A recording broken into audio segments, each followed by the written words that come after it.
finally ready to stream. I'm sorry it's so late, you guys. I had to take a nap earlier. There was no getting around that nap either. I was just so tired. Who gets that feeling?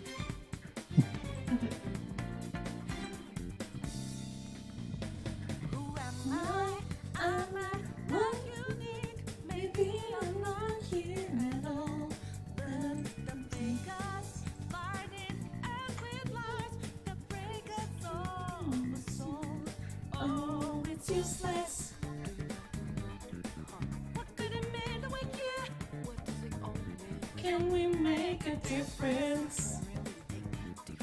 If we don't break it here, wake up, get up, get out there. Raise your voice.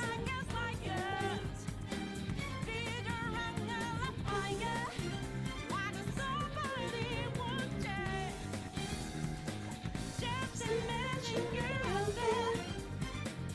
Running miles in a making. Getting up fast with a breaking. If you hold on, I won't change.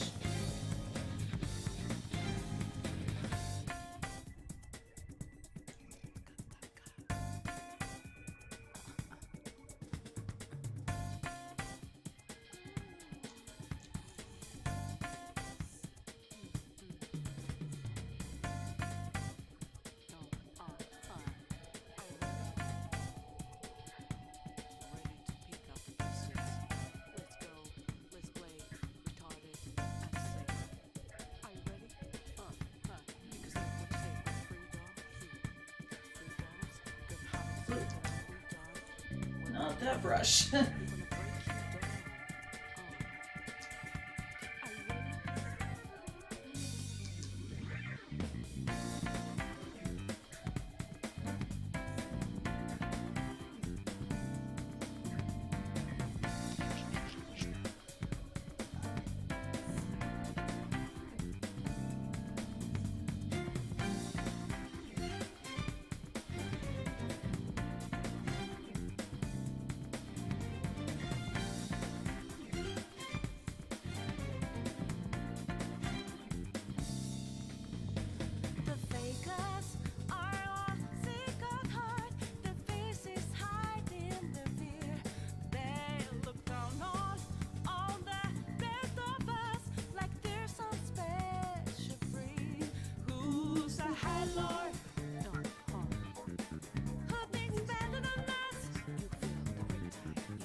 For us, who waves that high, Lord?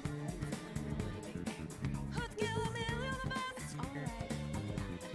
And as the bell tolls, is there no revenge for us? Wake up, get out there. There's food to light the way. If you live, you can last.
think I know what the issue is with this.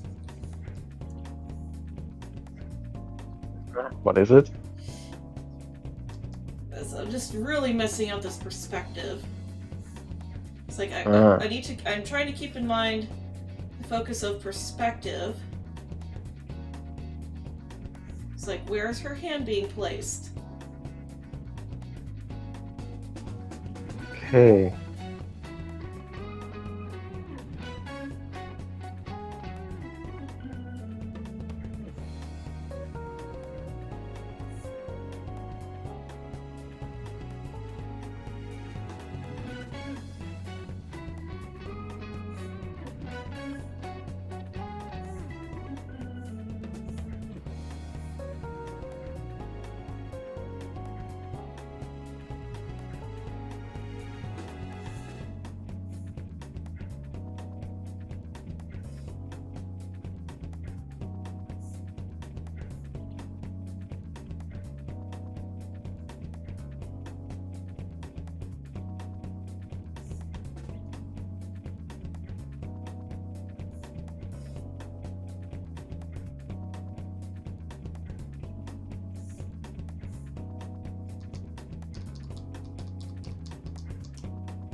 Drawing her sleeves, it might help me to visualize it.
I'll be right back. Okay. Drawing mugging it in might help too. At the very least, getting their silhouette in.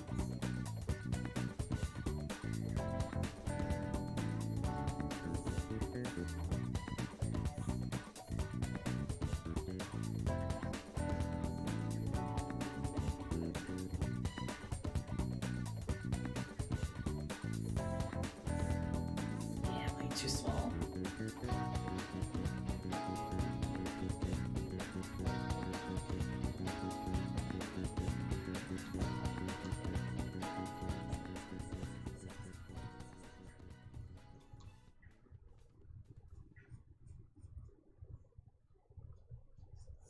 There.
I'm back. Welcome back. Thanks.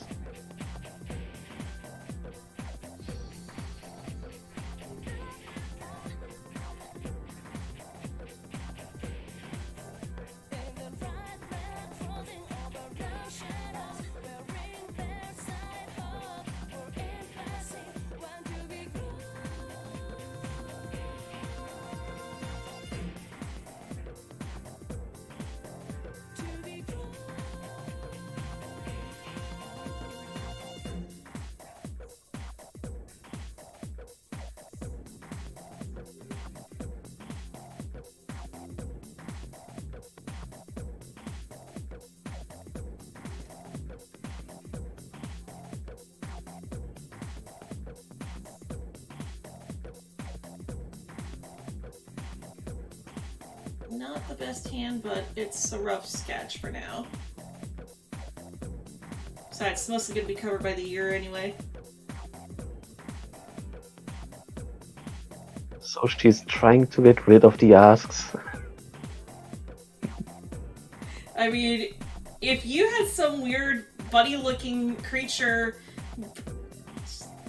hit you with some weird light, and then all of a sudden you start hearing voices, wouldn't you want it to stop? It's not going to, but...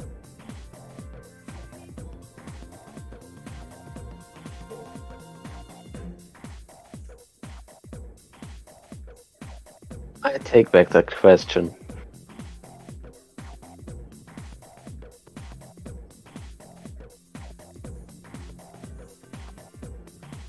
Hello, Andrew and May. Welcome to the stream.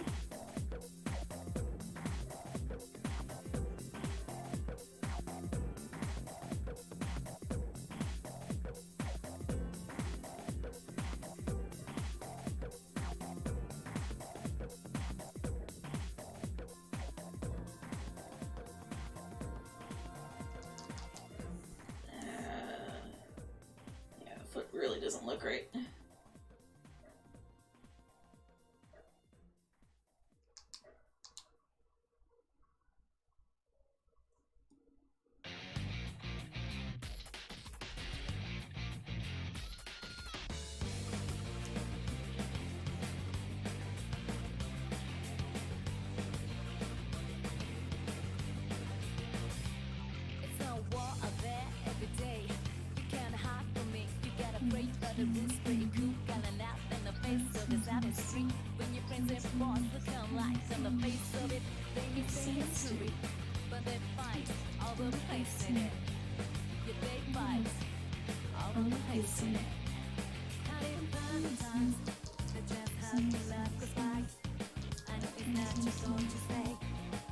There ain't no other way. So step on up to the plate.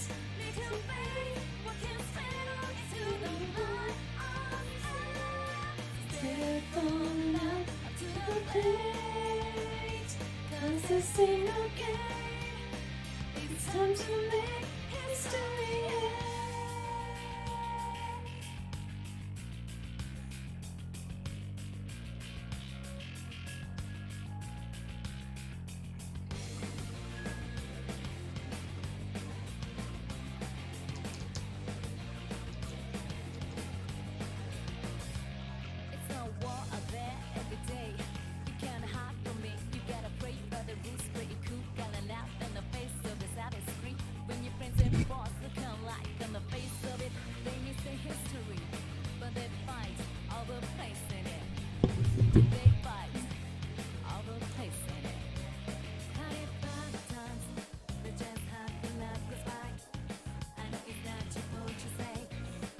There ain't no other way. So step on up to the plate. Step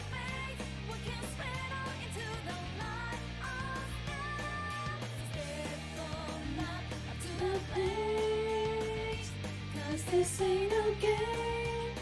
It's time to make history. And this is why I wasn't so worried about the hand looking weird.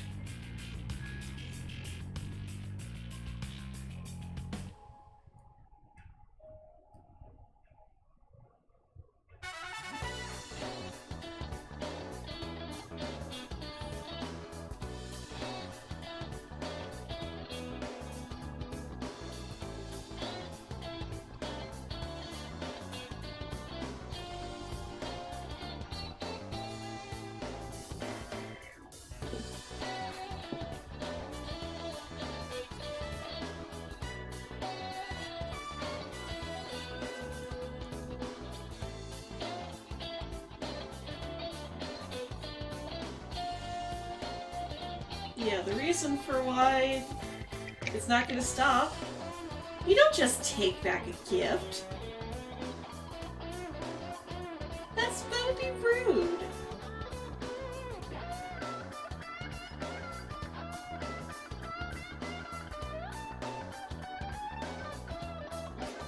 Let's go.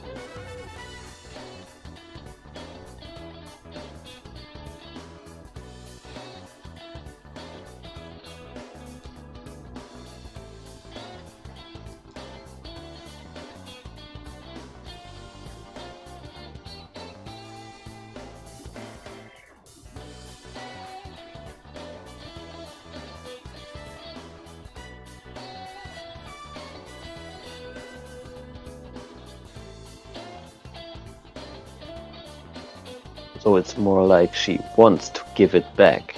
Yeah.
what's holding me back now. Get my knapsack and back now. Attack now like ba-da-da-da-da and bam, pow. In a misplace, gotta get messy. Interesting kid gets busy. Ain't nobody can hold me down. Too much of anything can destroy the time you graduate.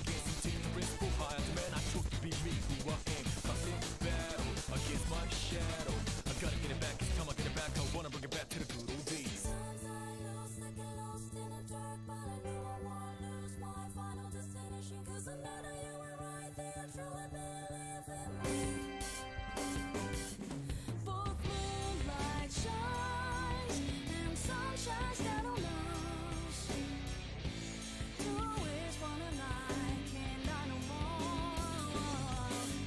I can heal if I keep on running away from my own fate, night and day. Gotta find time every day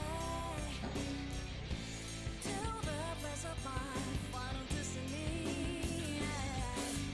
I don't care if it's not what we expected. Nothing's gonna stop me.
Can't forget her shirt collar.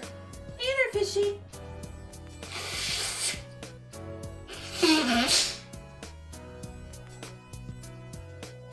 I just realized that you're now a shiny Vaporeon.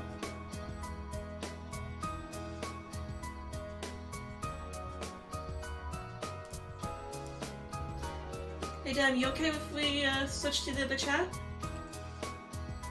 Fine by me. No need to ask.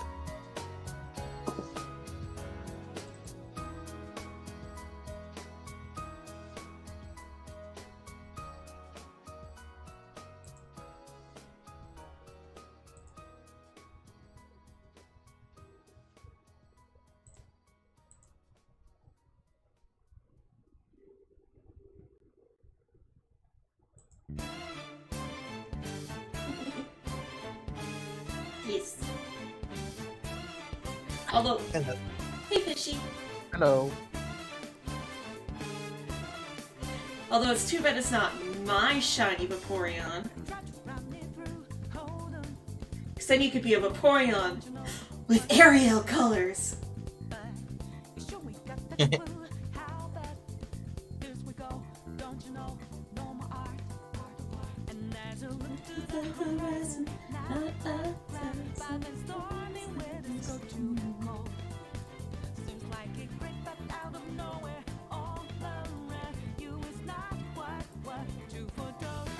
You never see it coming. You see that my mind is too fast for us. You don't know.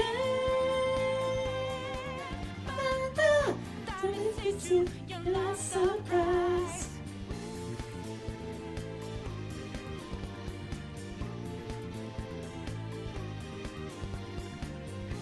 It's like, okay, Mokana, you little stinker. What did you do?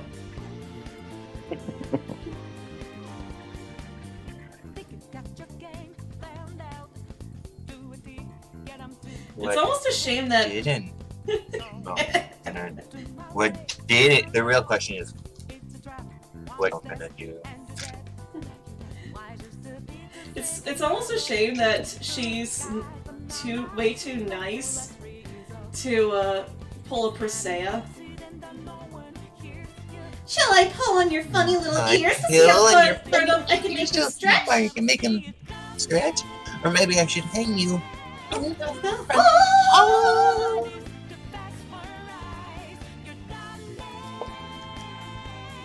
Wow, that was almost completely unisono. Or maybe I should hang you upside down by your... Or maybe I should hang you upside down in the front. Oh!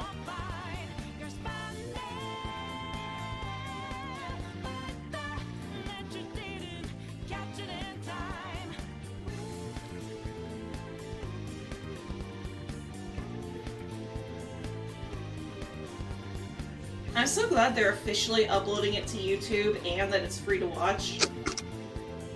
What, Magic Knight Rare? Yeah. I own the entire series on DVD. I got it years ago. I mean, I have it on DVD too. Yeah. But it's still nice to not have to pull out your DVDs. Yeah. Or for someone who doesn't have them. Yeah, but the fact it's nice to have them on DVD because who knows, like one day they might get taken off of YouTube. Yeah. Who knows how long though. Because that's happened before where a company has for a time put something up for free on YouTube and then eventually taken it down after a couple of years.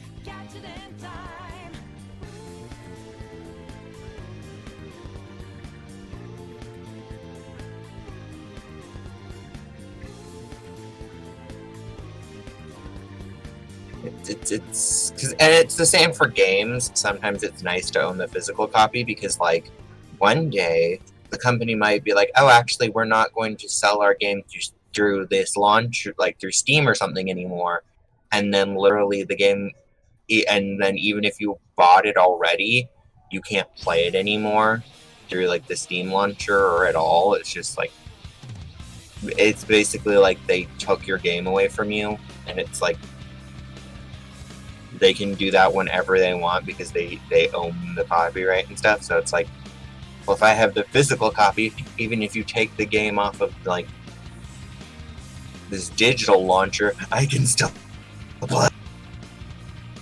Sometimes it's just nice to have the physical copy of something, because you never know when a company's gonna like pull it off of any kind of digital platform. Has that actually Games, happened? movies.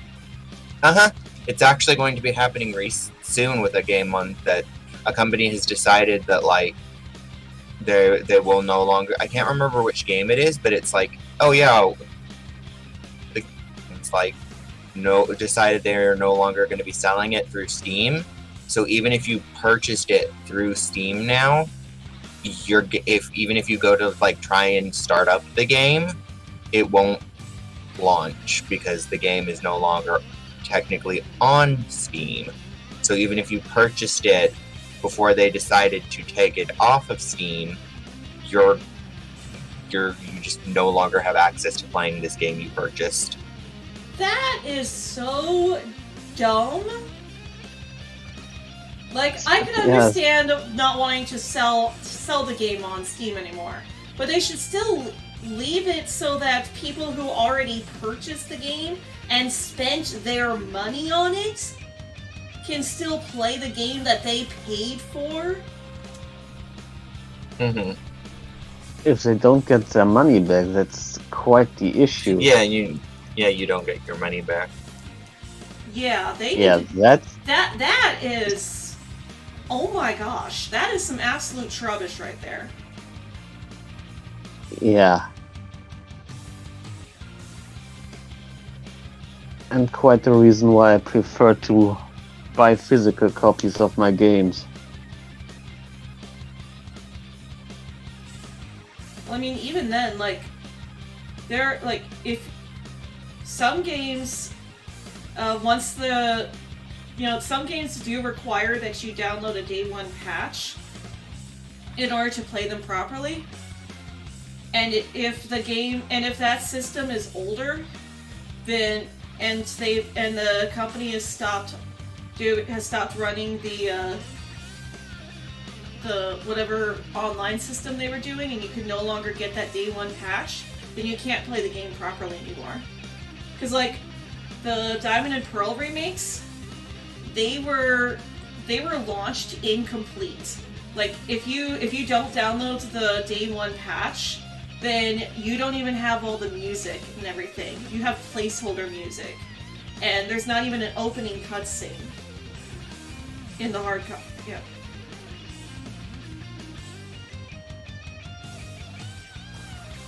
So a lot of people bought the game and then they immediately started playing before downloading the day one patch. And those people discovered that the game was just so completely incomplete.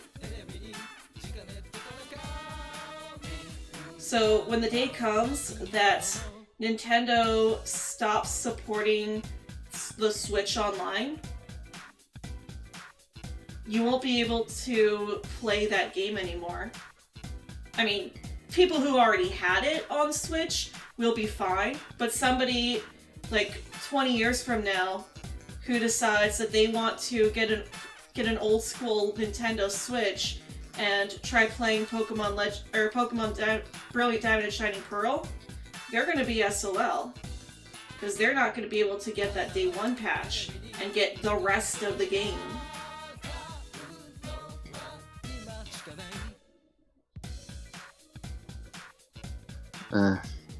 So the only real way to be able to play it 20 years from now will be through emulator. Mm-hmm.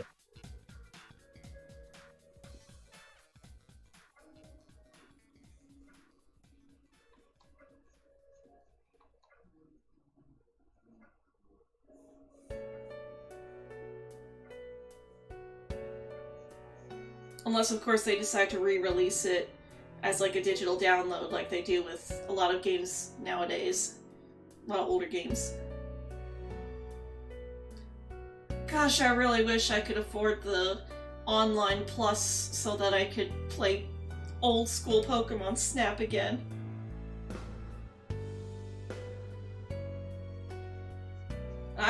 wanted to play Puzzle League just for the fact that it's kind of a principle thing for me. Because, like, I bought Pokemon Puzzle League for the N64 from Disc Replay, which is, you know, one of those stores that sells older games and stuff. And when I put it into my N64, after Did it not work? yeah, after just a little bit of playing, it completely crashed. Oh, that sucks. Like just a few minutes like, in, and, it like, crashed. And it like, it wouldn't start up again? Yeah, it was completely unplayable. Ooh, that's not That's cool. annoying. That's such a waste of money. I would have. So yeah, It's a game. I kind of want to play Pokemon Puzzle League That just is for the principle of that. There is that. But like you'd think, I understand they're selling people's used games, so there is the potential for maybe something to have happen to the cartridge. But you'd think they test before they put it on the shelves for people to buy. Hello, Cozy. Welcome to the stream. You'd think they test it, see that it actually worked before they purchased it from somebody who's trying to sell a used game to them. Well, I mean, GameStop will actually buy stuff from you that they know doesn't work. You won't get paid as much for it, but they actually did tell me that if I take in my copy of Persona Q2 for the 3DS, that they will still purchase it from me, even though it doesn't work. I was so sad because Probably because it was Persona Q1. they can dispose of it. Yeah. It's probably because they can dispose of it. Probably. So yeah, I was so sad. A few months ago, I decided that I really wanted to replay Persona Q. And when I started it up, it would work for like 10 minutes, and then all of a sudden it would just crash. And I'm like, no, Persona Q, why?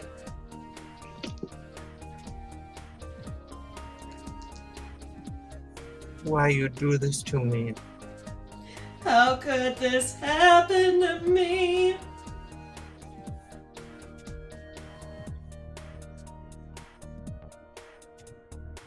And yes, I can emulate it, but I wouldn't have my map data anymore.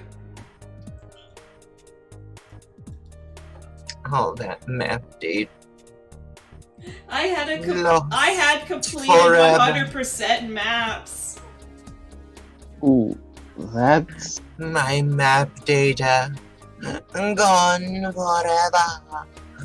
And you can't even, and like part of making the map isn't just drawing it out. You can draw the whole thing out and it's still not going to be 100% complete. You have to literally step on every single tile in the game. Even the track tiles. okay. That's rough.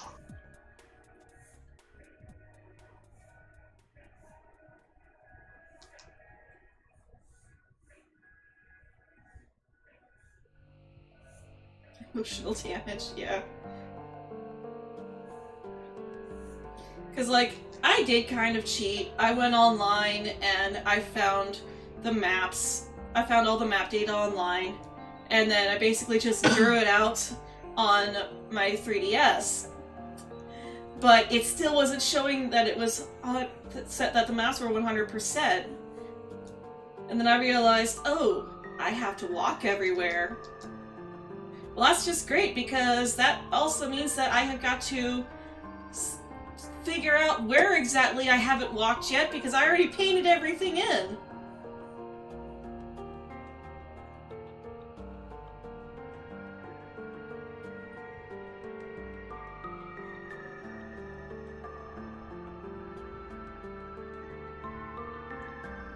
Hey, Matsuya. Yeah.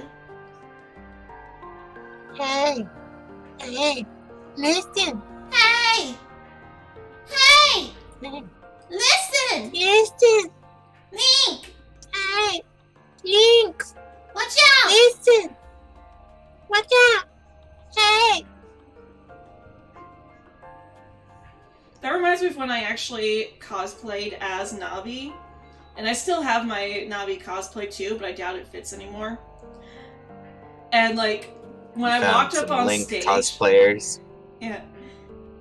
And when I walked up on stage, nobody really could tell what I was until I actually did my Navi voice. I'm like, hey! And everyone's like you could actually hear the audience going, oh. Now I get it.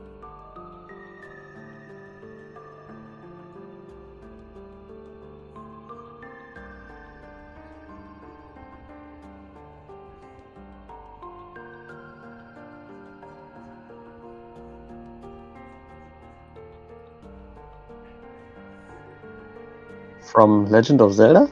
Yep. It's my message tone.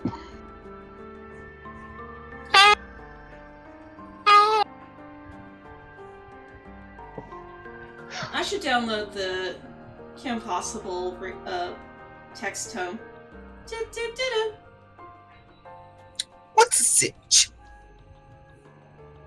Speaking of Fishy, you might have seen it on my Twitter. Are you talking about Chibiverse? Yes. What is that? That freaking thing! That freaking thing! Yes, that's right. I was so Making happy to all that. see. I was so happy to see that. I was like, oh, Chibiverse has Rufus in it. That Yep. it's other KP characters. Are we sure this was a good idea? Yes. You know, it's funny because I posted a comment on a video that was talking about it because, you know, the official trailer had comments turned off because it was marked as for kids. But I commented on a trailer. Like, I specifically looked through the video to get the timestamp for when they finally showed the clip with Rufus in it. And then I left a comment, what is that? That freaking thing! And then somebody's like, that's Rufus from Kim Possible. I was And I'm wondering like, how if he- long it was going to take somebody to not get the reference. Yeah, I'm like, it's like, that's Rufus from Kim Possible, and it's like, I can, because if you were a true Kim Possible fan, you would know the naked mole rap. What is that? That freaking thing. Yes, that's right, it's the naked mole rap. Come on, y'all, let the girlie sense. Listen to the naked mole rap. rap.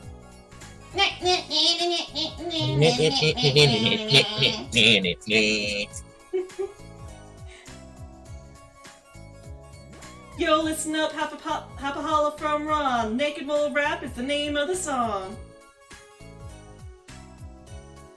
Here's the story in all its glory.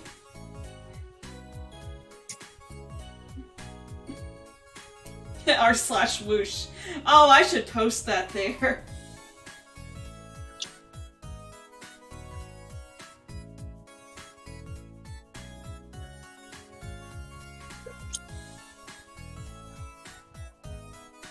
It's funny because just a few days ago, just a few days beforehand, I was watching I Love Kim Possible a Lot's review or countdown video. I was watching I Love Kim Possible do a countdown video of her top 10 favorite non-Disney villain songs, and I left a comment telling her that she should do one of top 10 Disney Channel villain songs, if for any other reason than the fact that she can include Lather, Rinse, and Obey. She actually responded saying she can rig it. Give me a beat, Shigo. Shigo. Shigo. Give me a beat. Shigo! You want Damn. You want to be done right.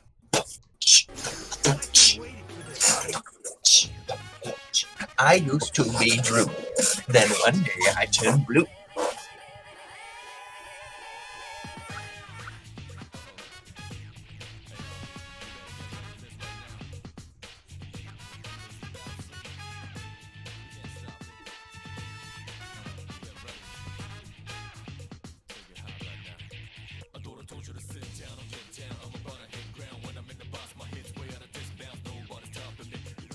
Oh, by the way, Fish, did you hear that they started up another Lilo and Stitch TV series?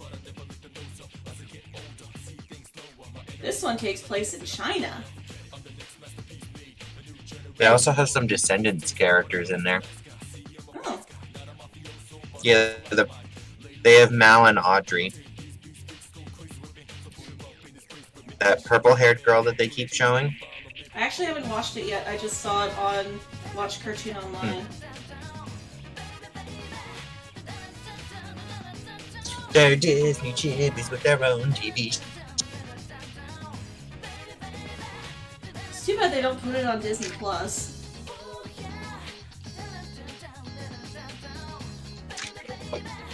They probably will. I don't think they put After- the anime on Disney Plus though.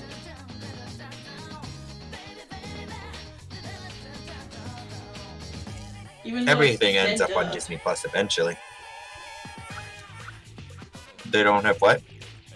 They don't have the Japanese one. Stitch the series.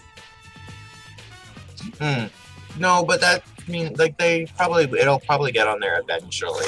It's probably like we still don't have the Aladdin TV series, even though all the Aladdin movies are on there.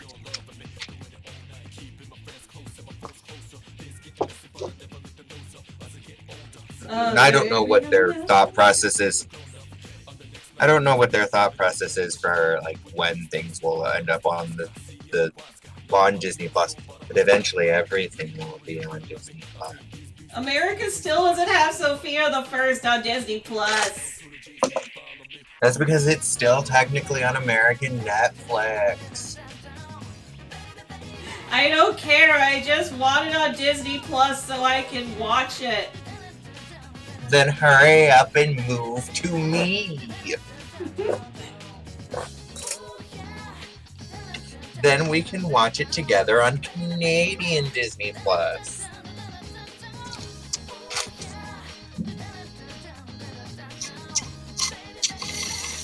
Actually, I'm considering doing an Age of Twins animatic to I saw 2x2. I even I'm recorded your a cover. twin, you're my twin. We stick together through thick and thin.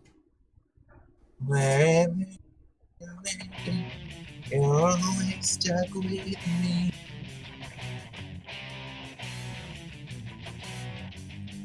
Well, to be fair, I wouldn't get a SpongeBob joke like that either.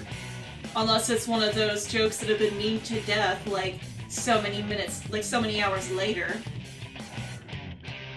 We know the logic's murky, but who cares? They're quirky.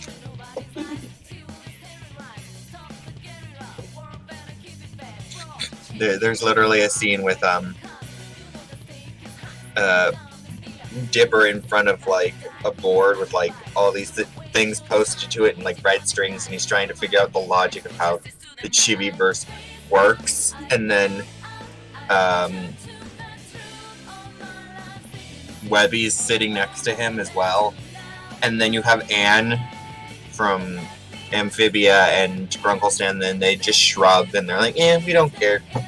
It'd be funny You know if the plot. it'd be funny if they included some live action stuff too, and like we actually got some Sweet Life. So and had Brenda and had and had London Tipton interacting with Anne Boonchoy. Well, it does look like they're including some live action because they've got Mal and Audrey, and it also looks like that movie series Zombies. Yeah. That it looks like the main character from that's in there too. So London Tipton's really great, really great, really great. London Tipton's really great and deserves the opposite of hate, which is love.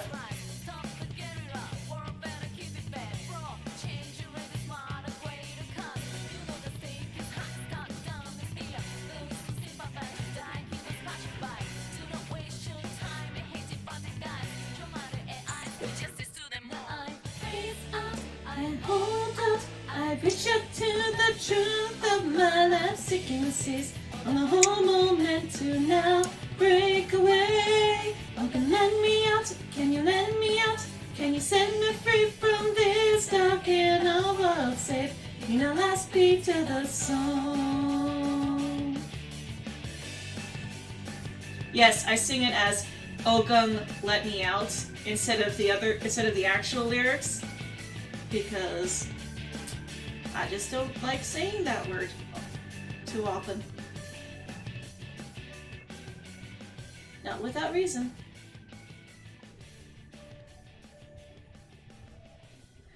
Ooh, what if I start singing it as Arceus let me out? That doesn't really flow. Not really.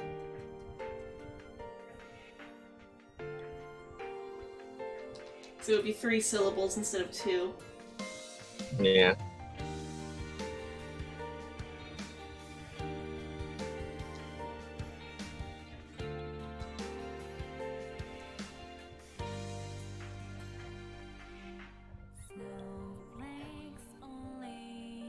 I almost forgot. Why do I always get at least almost always forget Mokuda's earring?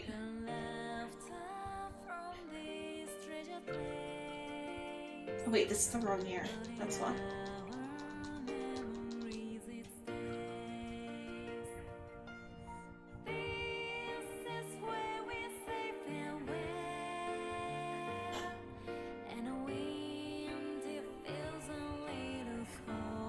It's like, I almost put it on the wrong ear. Mokuda's facing the other direction.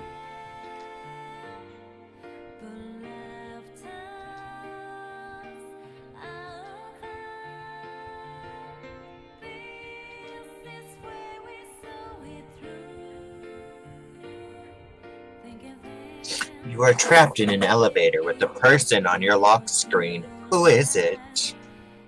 Sakura Kinomoto. My phone's lock screen is literally just a picture of a beach. Ever since I drew that one piece that won that fan art contest all those years ago of Sakura, it has always been my lock screen. Even after getting a new phone, it's still my lock screen.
By the way, I calculated it out, and if 2 people bought cheap commissions from me, or if 1 person bought a really expensive one, and by really expensive I just mean like a $40 one or more, so like a detailed piece with 3D coloring, then that's all that I would need to be able to get the high school pack.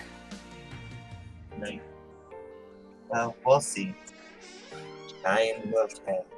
Maybe you'll win one of those contests. I hope so. I'll be right back. Okay.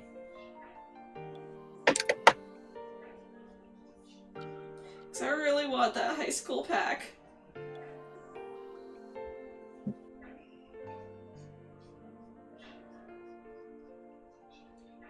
I have been waiting for so many years for a high school pack. Ever since the Go to School mod stopped being updated. I think back in 2012. Ooh, that's quite some time. Yeah.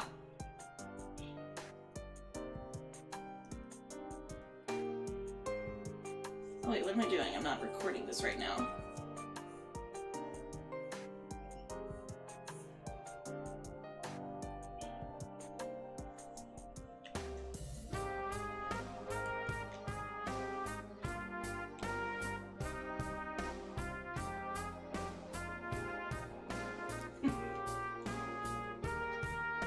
Hey, no shame.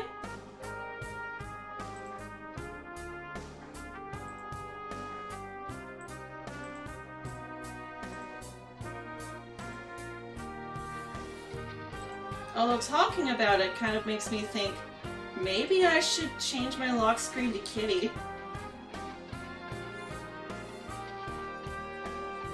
Ooh. Wait, lock screen? Yeah.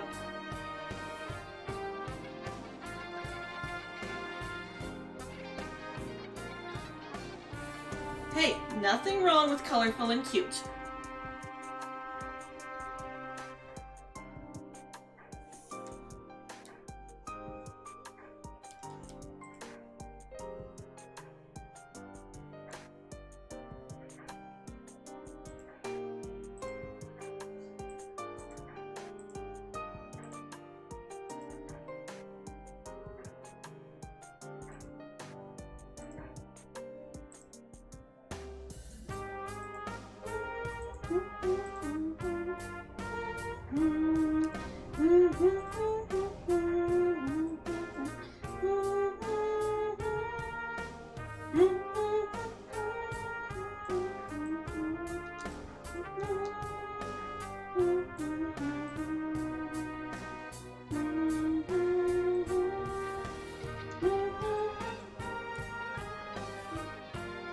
It was free and worth it. Yeah, there you go.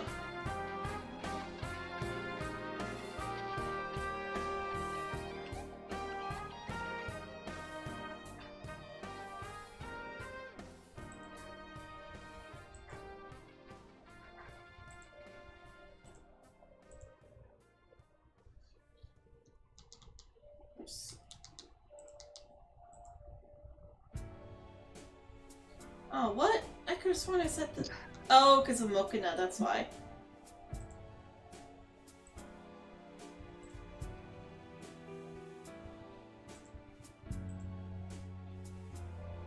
There we go.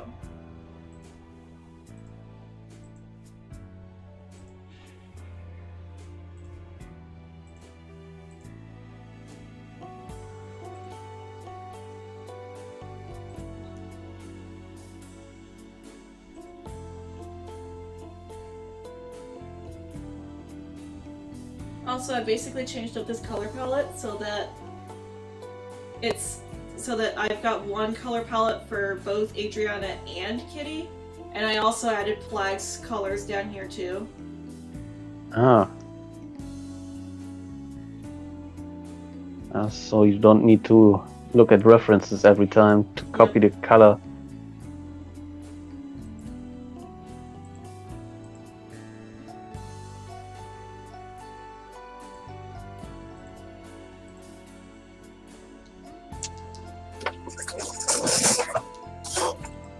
I am back. Welcome back. Hey, Matsuya. Yeah. Aladdin can't save Agrabah without me. Oh look, I can throw a harpoon.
You know what would be really interesting to see Disney?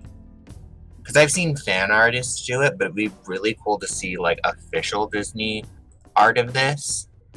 But it'd be interesting to see the animated princesses in the outfits that their live action counterparts wear. Yeah, that would be cool.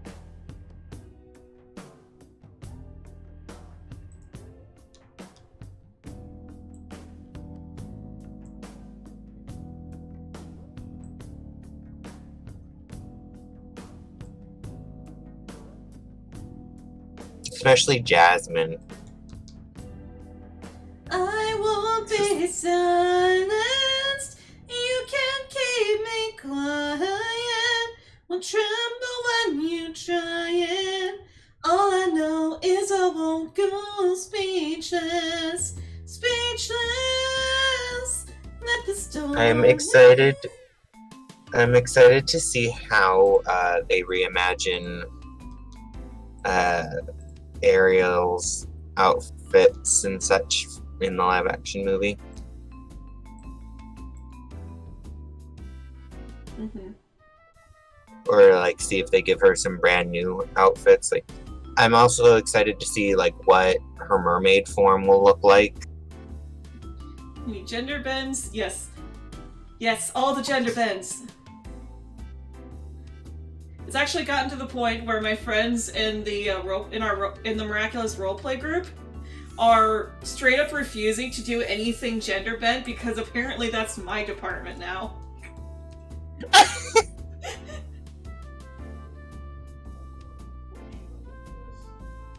Oh, did you want miraculous gender bend? And you want gender bent miraculous content? Here, let me direct you to my friend Matsui.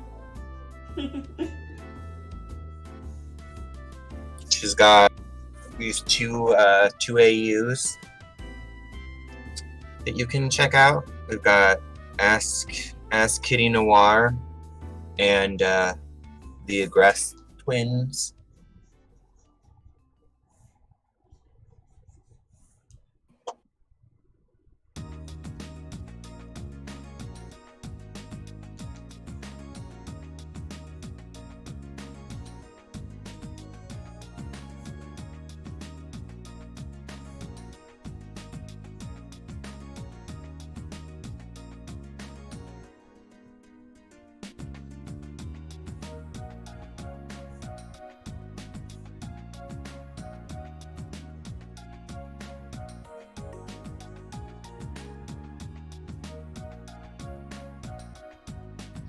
Oh yeah, I was looking at the comments on one of the Aggress Twins comics that I posted on Reddit, and somebody posted a comment a few months back that basically saying that Adriana was really just Zoe with a different name, and it's now in negative likes.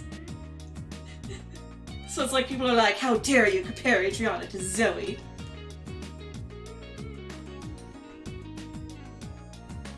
It's not even true. Nope. Who's Zoe? Zoe is Chloe's half-sister. Half-sister. Uh, Introduced in season remember, 4. Yeah. I'm not in the fandom, so I know some stuff, but don't expect me to know like all the characters' names. Yeah, it's okay. Especially season 4. Yeah. Yeah. I've only Zoe seen like a handful of. Like Zoe, aside from appearing a few times as Vesperia, she's really only in 2 episodes. Yeah, so it's like I've only seen like a handful of the very first few episodes of like season 1, and then it was just like, That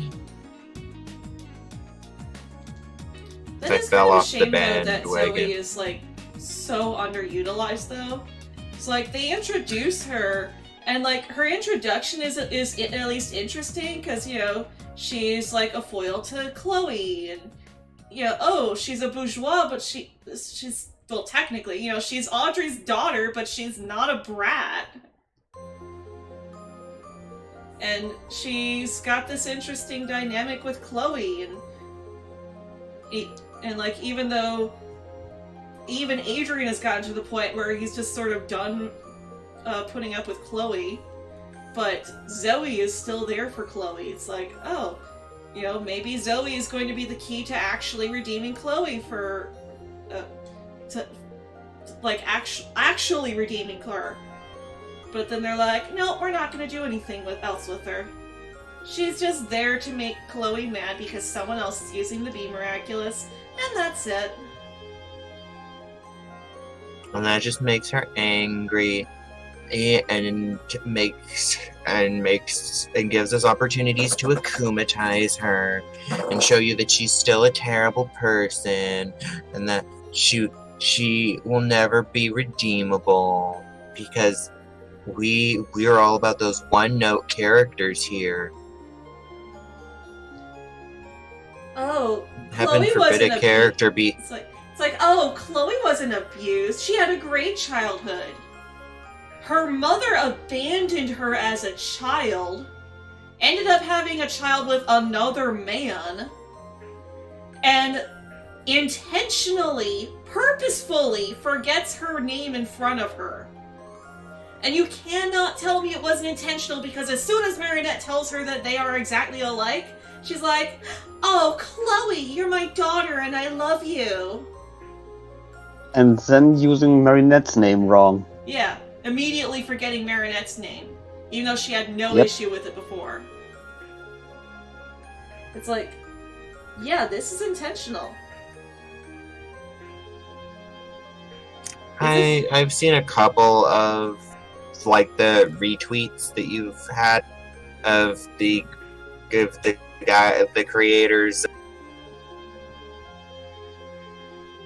or I don't like, of his comments, and I'm just like, ooh, this is not the way an adult should be talking about his, like, this is not, heaven forbid your fans try to see the complexity in your character and then you be like, how dare you try and put more thought into my characters than I put into them. I'm going to be a baby and denounce your theories and your He basically opinion. blocks anyone he doesn't like. He once blocked somebody just because they retweeted a meme where somebody, it was basically just Mirabelle and then a greater than symbol and then Marinette. Because somebody retweeted that person got blocked by Thomas Astruck. This is a man in what, like his 40s? Yeah. And it's like, you created a show. You put it out there for an international audience. Chances are that people are going to have thoughts and opinions that maybe don't paint the show as this 100% perfect gold star can do no wrong program. And you know what? There are Maybe going that's to not be even a bad thing. Look at, they're going to be in. I guarantee you, a big But- part of the reason why My Little Pony: Friendship is Magic did so well is because so many people were talking about it.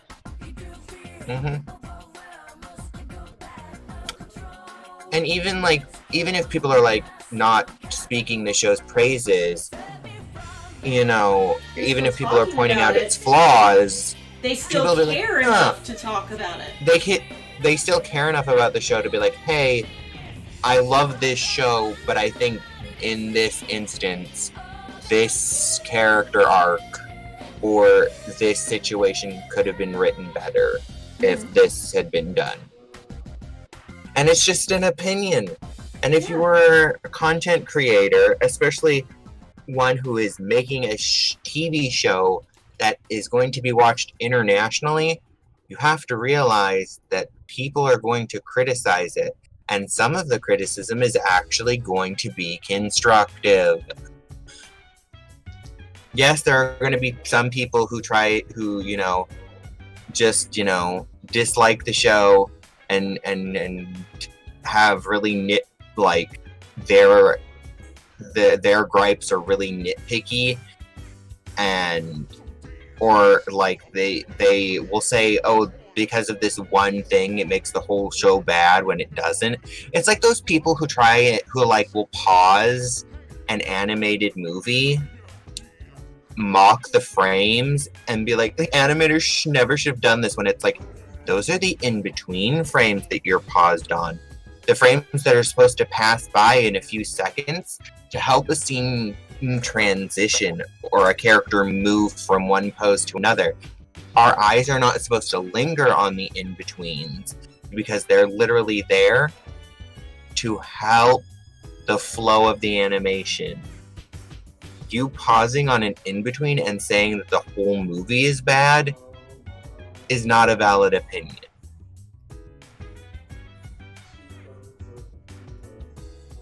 Because yeah, some of the in-betweens are going to look wonky because it's literally a character's head turning, so you're going to be seeing it at a weird angle for a split second until their head is moved to the next position that it's supposed to be in.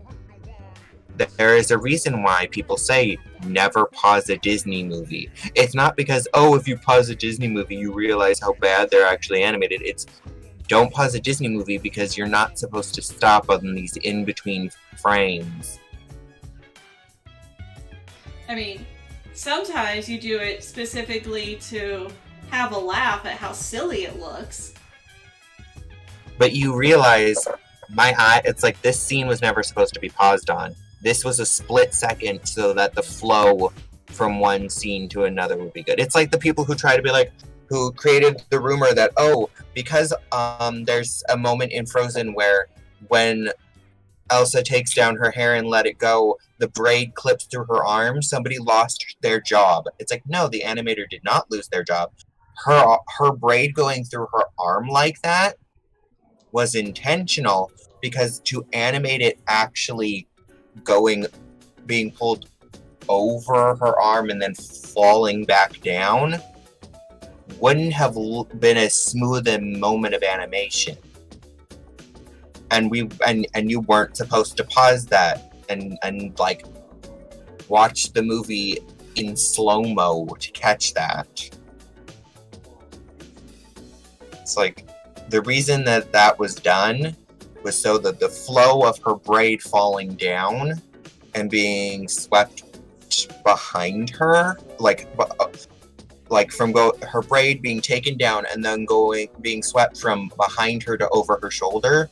The reason it goes through her arm is so the animation looks as smooth as possible as she moves her arm.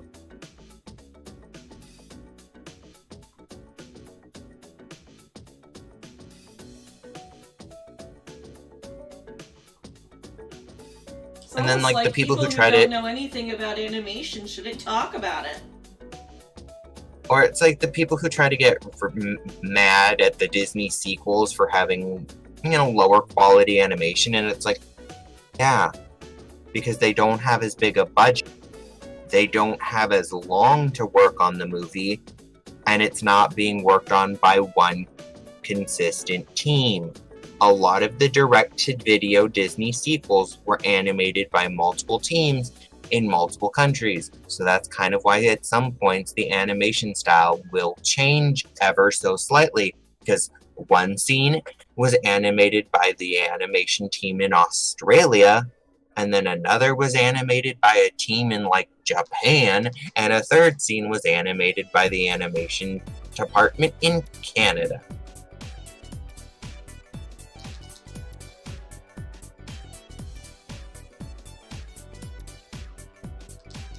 There have been very few Disney sequels that have been animated in-house in Anaheim, in California.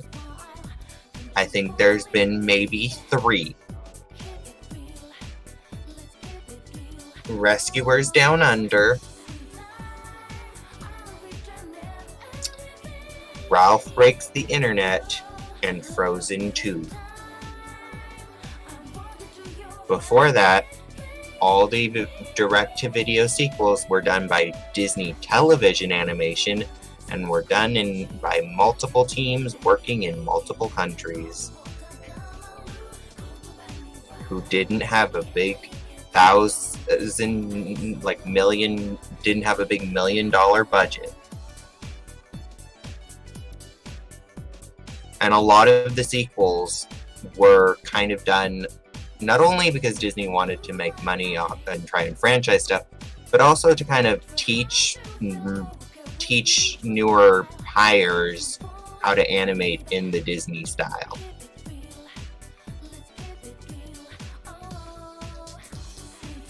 Plus, even though the animation isn't the same quality as the original, I still like a lot of the stories that they tell in the sequels. Yes. Like Little Mermaid 2. Or Aladdin 2 and 3. Yes. Return of Jafar and Even if King of Thieves. Even if a lot of Return of Jafar and the TV show did suffer from not having Robin Williams, that wasn't the fault of the production staff. That was the fault of Disney. Yeah, because Disney, when Robin made one condition when agreeing to voice Genie, and that was that they wouldn't use his name to advertise the movie. And then they did. And so he was very angry, and so he refused to work with Disney for quite a few years after that. And that's why the Return of Jafar and the Aladdin TV series have John Castellaneta as the voice of Genie, and Robin didn't come back until King of Thieves.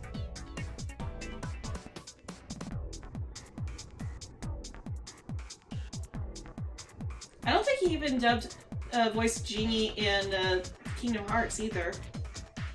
Nope, that was also Mr. Castellaneta.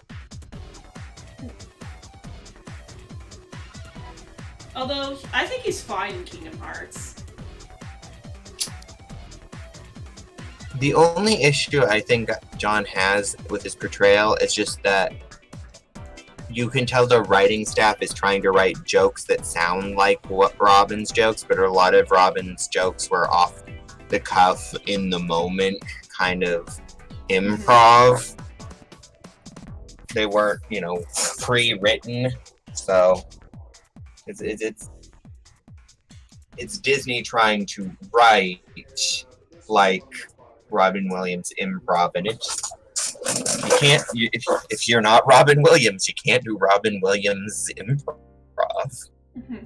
Which is honestly why I was glad that when they had Will Smith playing live action Will Genie, he definitely made the role his own.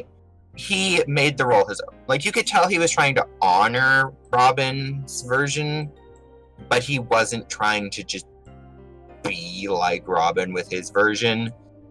They knew, like, Will had his own sense of humor and his own, like, he could do his own thing with the character.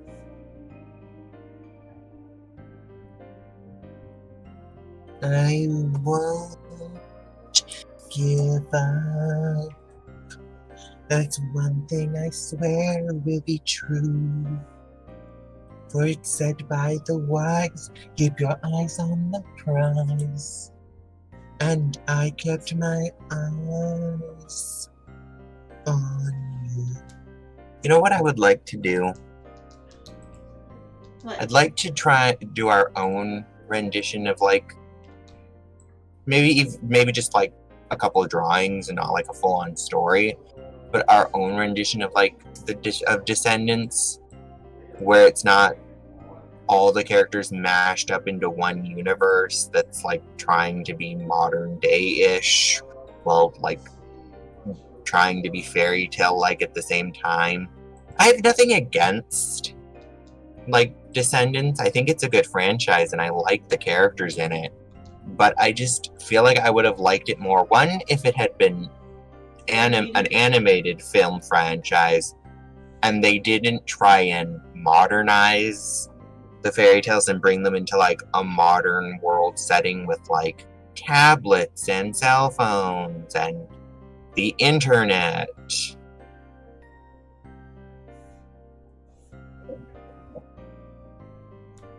It's like, It's too bad we'll never get another House of Mouse. Come on in, we're gonna rock the house, we're having a ball at the House of Mouse. that did well because the focus was mainly on the, you know, the big five, you know, And also Mickey, Minnie, Donald, Goofy, and Daisy. And it had like, you know, the shorts were about the main five too, and the Disney movie characters were more cameo appearances.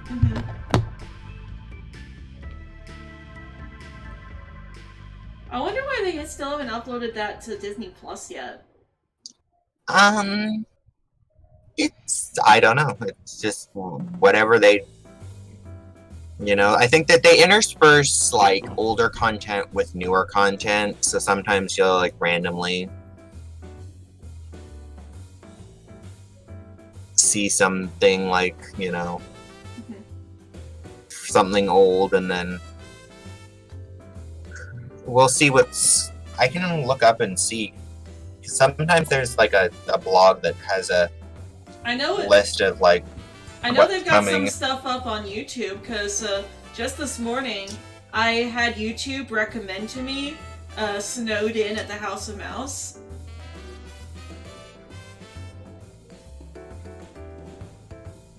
Which was the Christmas special. Mm-hmm. What would you like for Christmas? Your voice.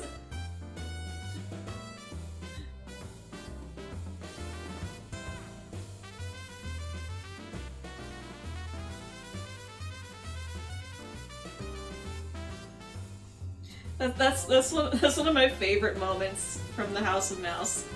Is Minnie going around asking everyone for what they want for Christmas, and Ursula's just like, yo, no, boys. it's Mickey. Oh, it was Mickey? Oh. Yeah, Mickey. It's Mickey on the street. It's like Mickey on the street. That's right. And he's asking everyone what they want. But still, like, just Ursula going, yo, boys.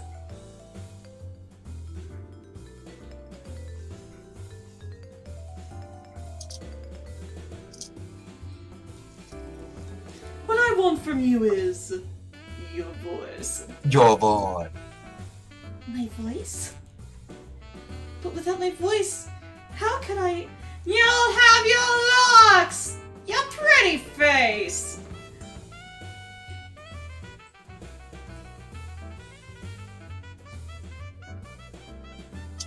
And don't underestimate the importance of body language! Ha!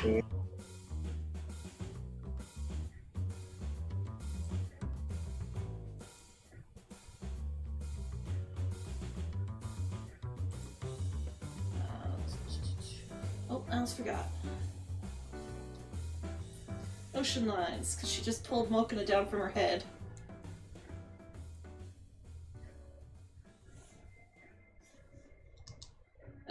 Actually, that doesn't look very good. Nah, I don't think I'll do the motion lines. Never mind. Give me a voice. Alright.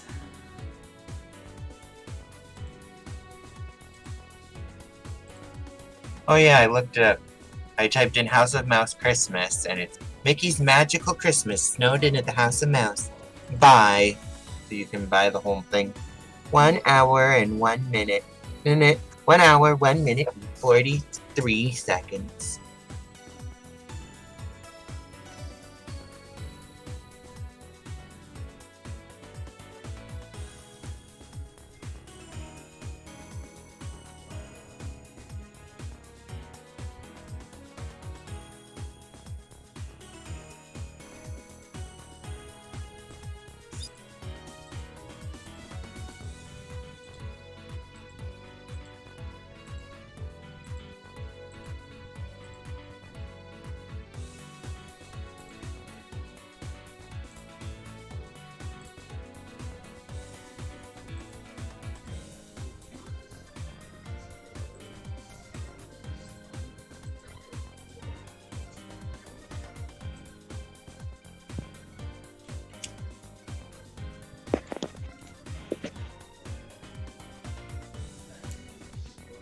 Jafar's the lamp. Get me the lamp. What do we want for Christmas? How about bunk beds? Pinocchio, no strings to hold me down.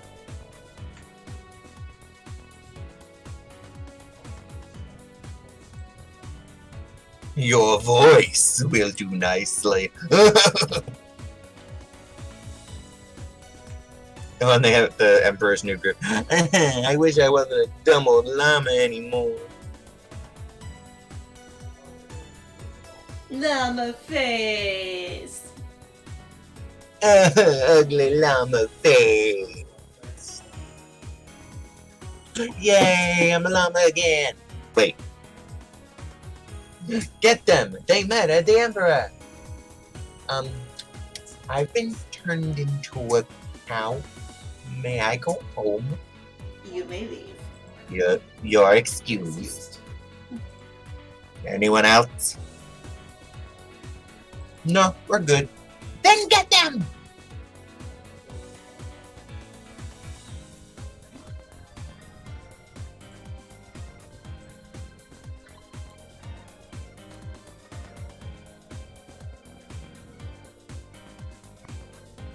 Ursula has made her fair share of cameos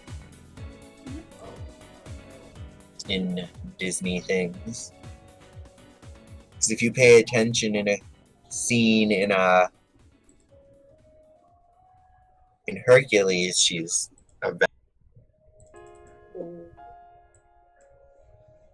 it's one of those blink and you'll miss it kind of cameos, but she's there.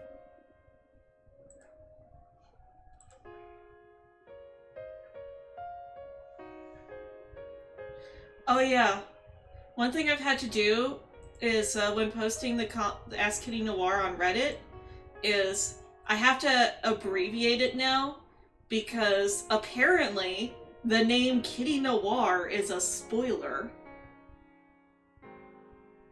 What? Yeah. Yeah, no one gets it. We don't understand. I mean, That's maybe at if I least- looked at the show Bible that leaked, but that would be rude. It's like, I might not have much respect for Thomas Astruck, but I do have respect for the other writers on the show who worked very hard to make it as best as they could.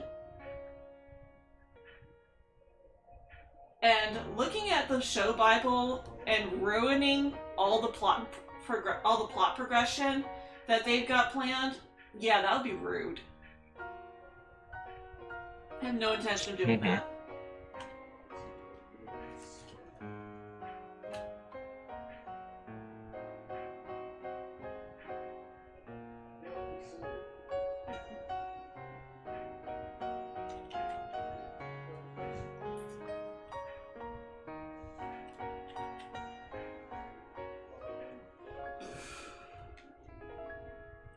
Excuse me.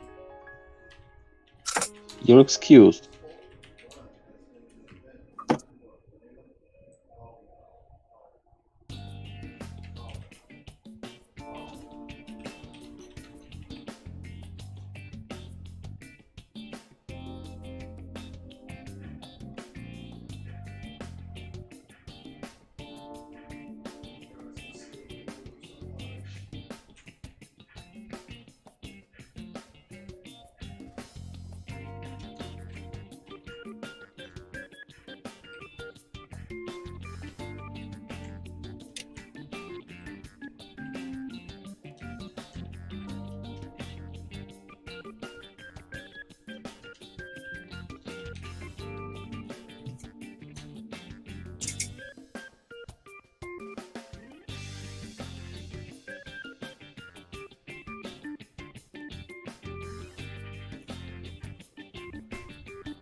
She wants her goody goody brother to rescue her. That's that.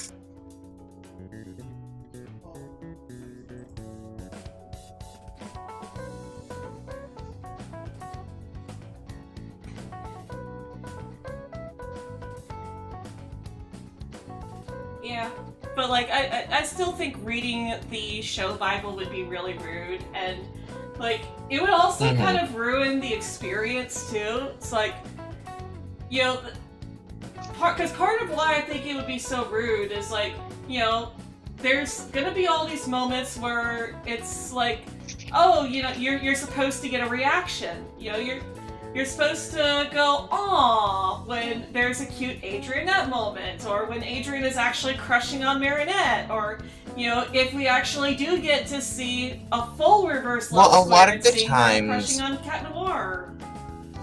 Yeah. Well, the thing is that a lot of the times what a show Bible isn't so much like the whole show script. A show Bible is usually created by a person trying to pitch a show, and so they have very minimal information about like possible ideas for episodes. Like the My Little Pony Friendship is Magic show Bible leaked, and all it had was some stuff about season 1, like a potential season 1, and even then it's more what Lauren was trying to pitch as a show, so there was a lot more adventure aspect than slice of life because she wanted a more equal balance, but Hasbro was more keen to lean more towards, you know, a greater amount of slices of life episodes and fewer adventure plot heavy episodes. So, and there's even like ideas for episodes in there that never even got made. Like Lauren, an idea she pitched for an episode in season 1 actually involved the main 6 teaming up with sea ponies to save their kingdom from a kraken who was like literally stealing the ocean water and exposing the underwater kingdom to, you know, the dry air and like. That would have been cool. And then there was an episode where the ponies were going to encounter a pony who didn't realize he was a pony because he had been raised by deer. So there were going to be talking deer in the show in like an early pitch that Lauren presented. Those 2 episodes never got made. That's a shame. But like at the same time though, like I still wouldn't want to have seen something that I still wouldn't have wanted to see anything saying that Cozy Glow was evil before we got No. reveal or anything like that. Yeah, no, but like what I'm saying is the show Bible that got leaked, it had. Yeah, I think but that was also a pitch for that was, the first yeah. season. This is for Yeah, it was- the 5th season. The season Oh. that we're currently on, that we only have 2 episodes of. Yeah, this was what got leaked all those years ago was Lauren's pitch Bible, like what she had. So even then, like things changed then, because then initially she pitched, I think Fluttershy was going to be an Earth pony and Pinky was going to be a Pegasus. So it's like things changed. But if this is like the Bible for the current season, then yeah.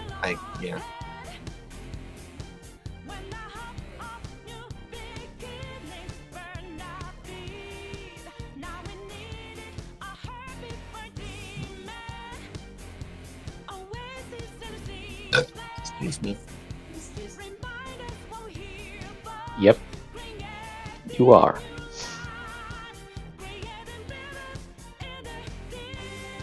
Yeah, no, I get what you mean. Like, I wouldn't anything about, you know, the upcoming Make Your Mark series, like the episodes that are going to be dropped in September. I wouldn't want anything from those leaked to me before the show actually releases and I can actually sit down and watch it.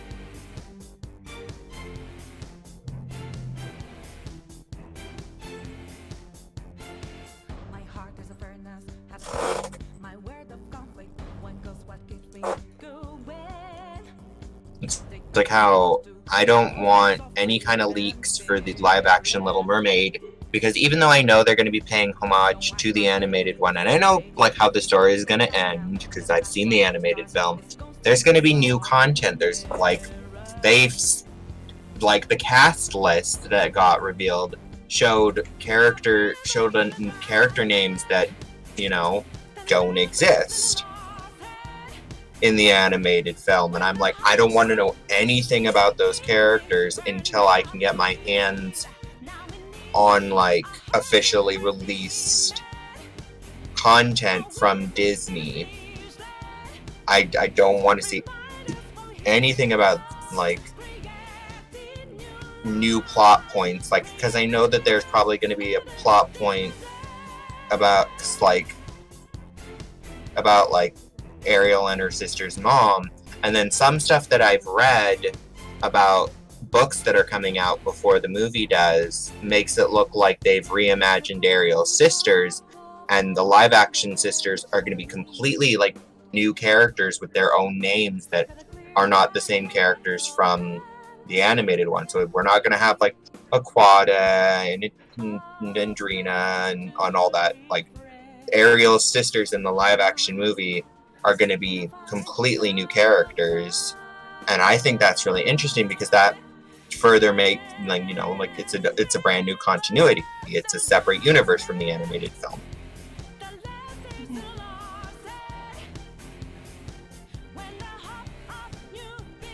And then they're releasing like a prequel book in April, and I've read the synopsis for that, and it looks like, you know, what happened to Ariel's and her sister's mother is going to be like a plot point in the book. So I'm like, okay, is that also going to get focus in the movie? Because that will be interesting to see how the live action movie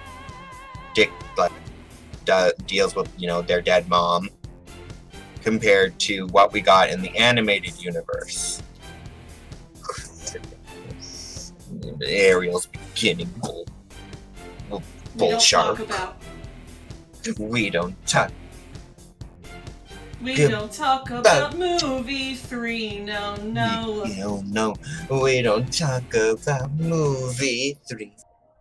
Like, there's some good elements in it. I will admit the animation is really pretty, especially for a Disney, you know, TV film. You know, like they really did a good job with the animation. But there's just so much about that movie that I was so disappointed in that I've only ever watched the movie twice. And yeah, the original and I own it. song, like one of the original songs was at least good. But like Athena's Lullaby and then I Remember. Yeah, two of the original songs were good. I actually kind of forgot that the Lullaby and I Remember were separate songs. Well, she does kind of sing a bit of the Lullaby in I Remember. Certain things about Marina's song are okay. I do like the funny moment where she, you know, which is a callback to the original movie where she does the thing on the rock, but instead of it being like majestic with the wave splashing behind her, the wave splashes over her and just soaks her.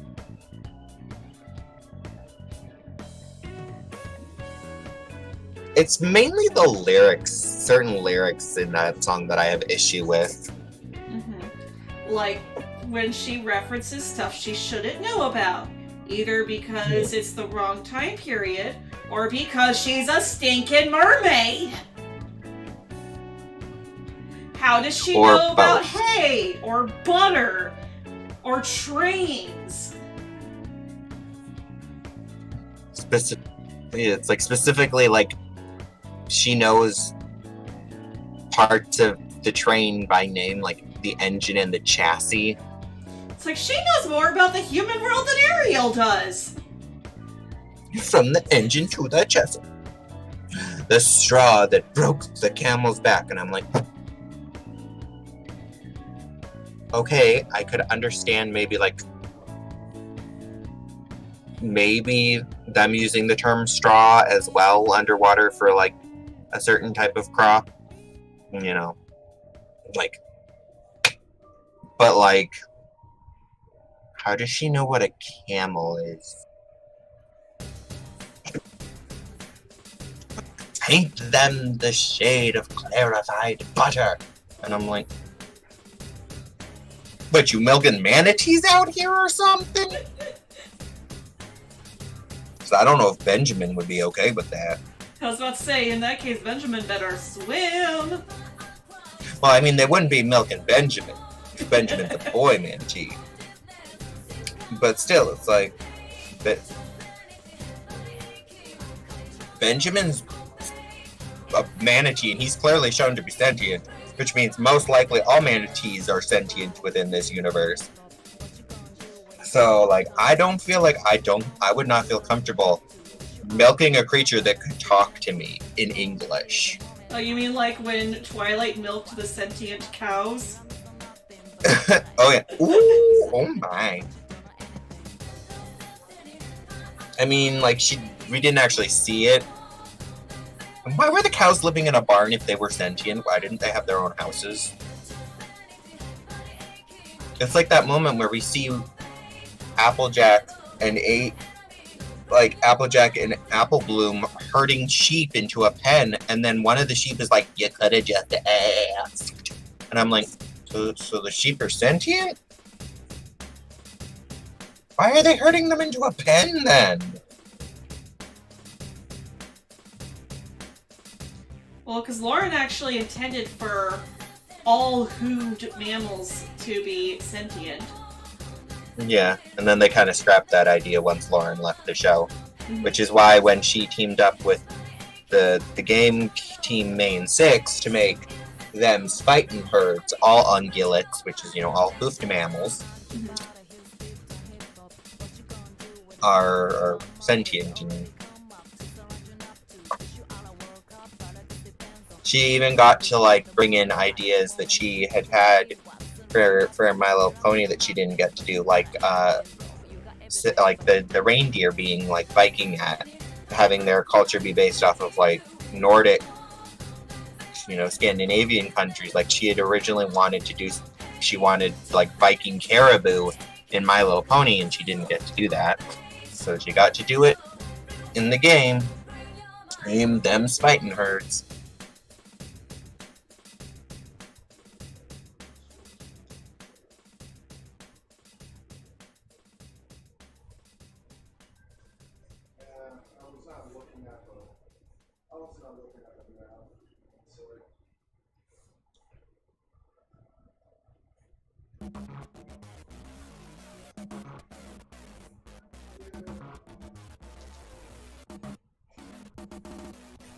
But in some ways, Hasbro hitting them with a cease and desist is probably the best thing that happened to them, because that meant that they then, they already had the popularity of being known for creating this My Little Pony fan game, and then thanks to the cease and desist, they were able to turn it into a game that they could actually, they were able to actually turn it into something with original content that they could make real money from. Well, yeah, because at first, I think the cease and desist order was going to just stop and derail the whole thing, but then Lauren was like, hey, she reached out and was like, I am totally willing to create characters and a story for you guys because I don't want all your hard work to go to waste. So let's make an original game together. And thus, them's fighting herds was born.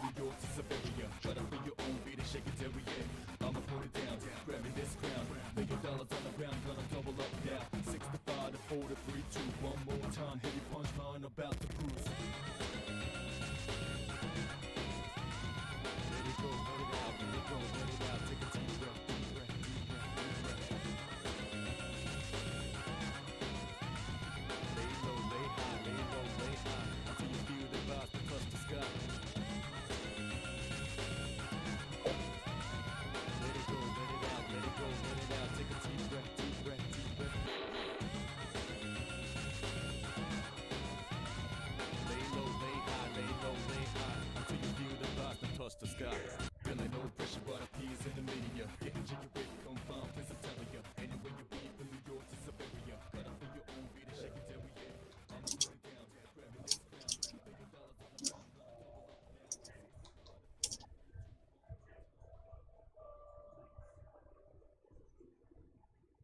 never felt like down. I never felt like down. But they're still with me. Down. You gotta turn up And for that I get banished. With me, for nothing. There's just one thing that I want. Just one teensy thing that I want.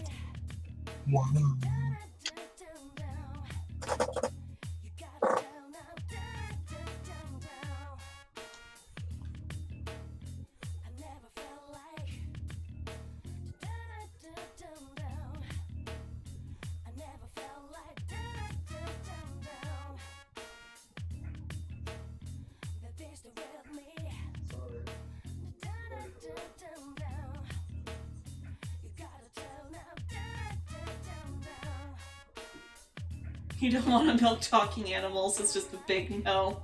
Yeah. Yeah, no, I would not be able to do that. Like, if I lived on a farm and like one of my jobs was to milk the cows, if one day I went out there and the cow just started talking to me in perfect English, I'd be so freaked out. I'd be like, nope. Just nope on out of there.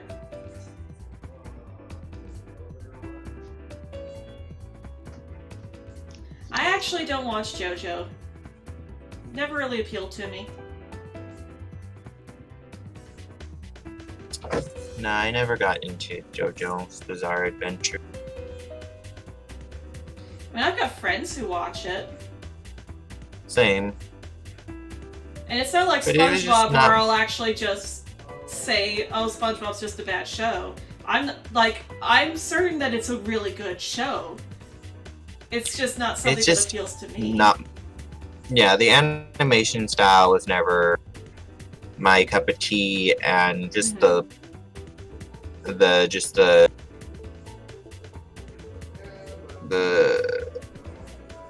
type of show that it is. Yeah.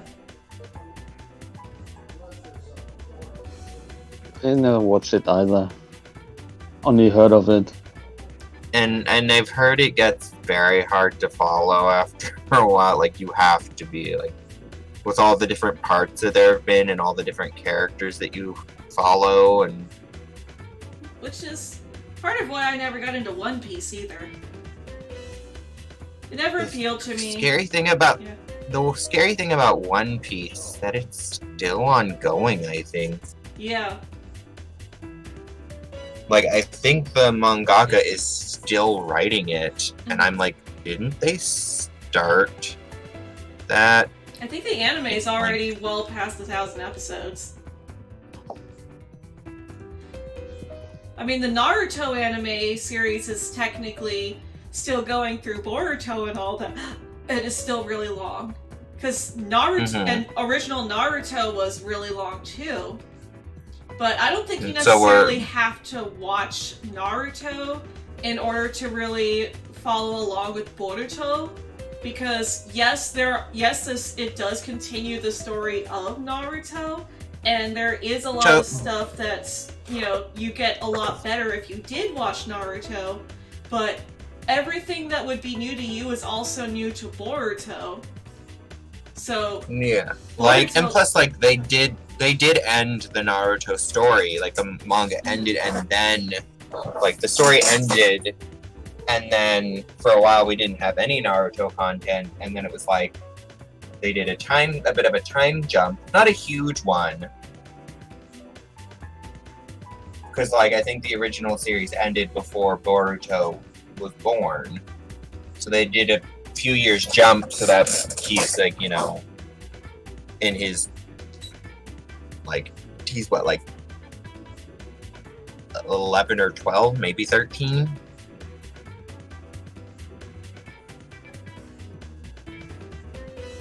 I'm not sure. I think then the age was never stated. Well, yeah, there was definitely a time jump in Naruto, but like at the same time, it's like you get Naruto the series, and that's the one that focuses on them when they're 12, and then you get Boruto, or not Naruto. Then you get Naruto Shippuden. Then you get Shippuden, which has a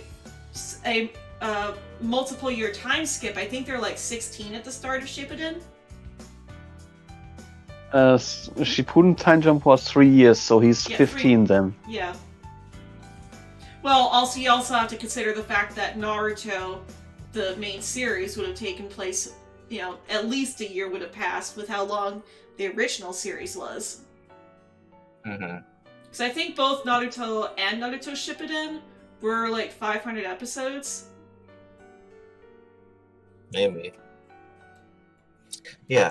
No. I looked up One Piece. The manga started releasing chapters on July 22nd of 1997, and it is still ongoing with 102 volumes.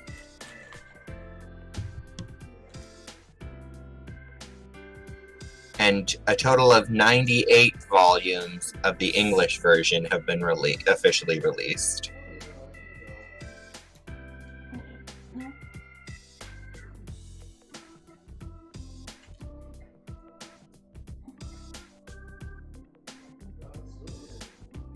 Yeah, we all have to do that too, but that was not the right layer. Where's the... So far... There we go.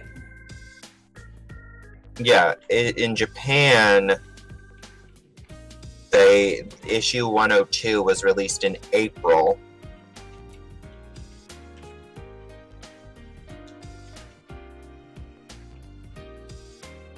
But there seems to be a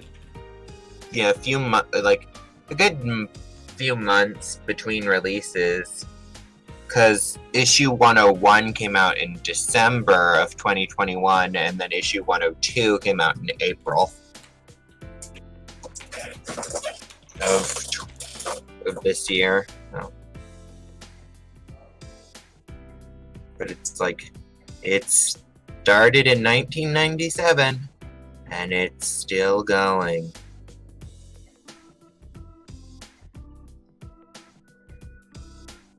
This manga is over 20 years old.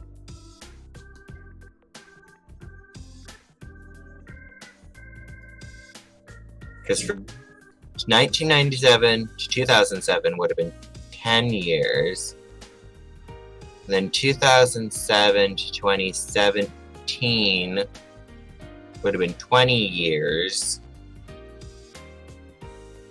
So in 2027, the manga will be 30 years. And who knows, if maybe even then they'll still be releasing issues. Yeah, it says here the series spans over 1,000 chapters.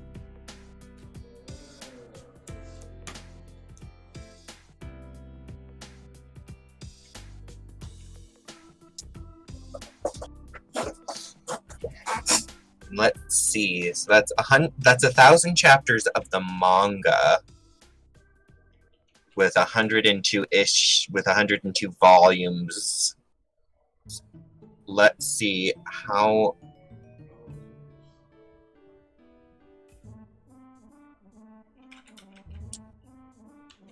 many episodes of the anime are there.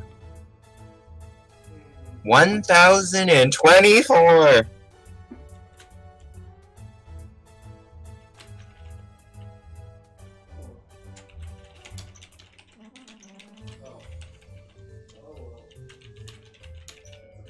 They are currently in season 15. Oh wait, no. season. No, oh wait, that's season 15 dash present. So what season are they current? Season 20. The anime is in season 20.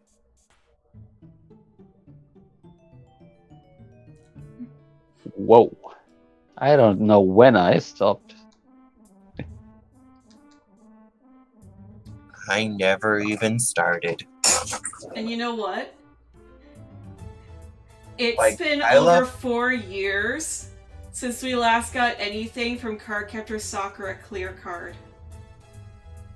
At least anime wise. Yeah, from the anime. The manga's almost done. Hopefully once the manga is done, we'll actually get more of the anime, but like, why?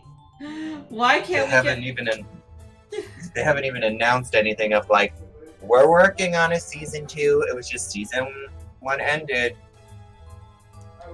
And then it was just it was like, we're done. And it's like, but there's more story. You left on a cliffhanger. And it's not as though like they didn't have more content to work with. Or they could have done like filler episodes like other animes do. Yeah, like Plus you're working you're working with the anime's continuity, where there were way more cards than there were in the manga. I mean, the manga only had 13 original Clo cards. The anime increased that to 52 cards. yeah, and there's other characters. Like, you could do more with Mei Lin and Wei. Maybe even do something with maybe even do more with Sharon's sisters and mother.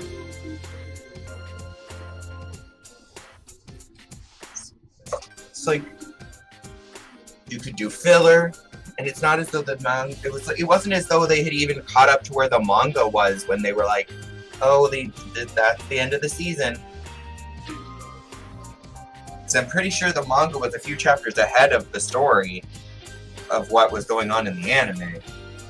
Mm-hmm. So I'm pretty sure the anime didn't start coming out until after quite a number of volumes of the manga had already been out. It's just Tsubasa all over again.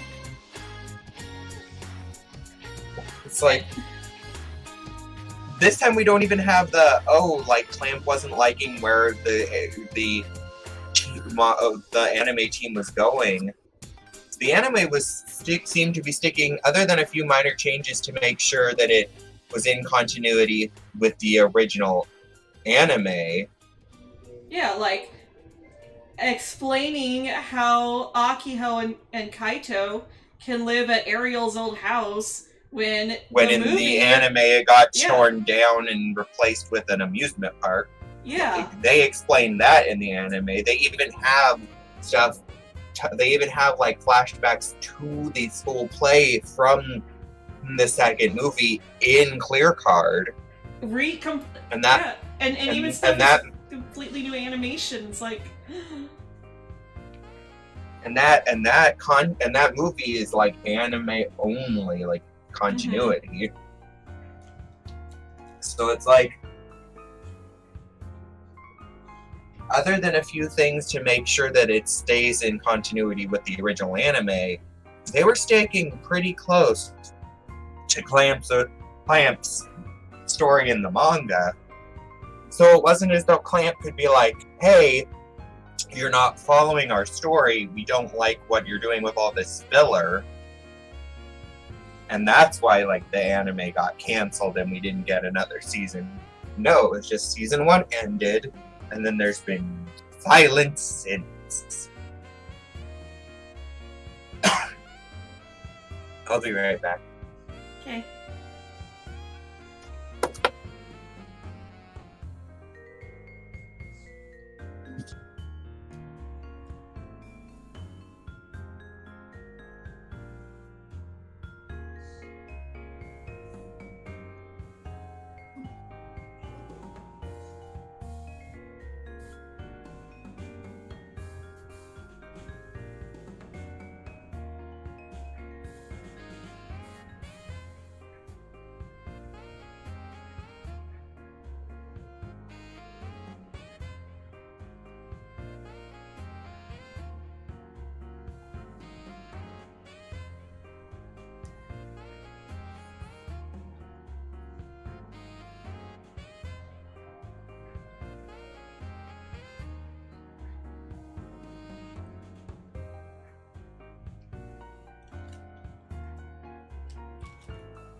Oh,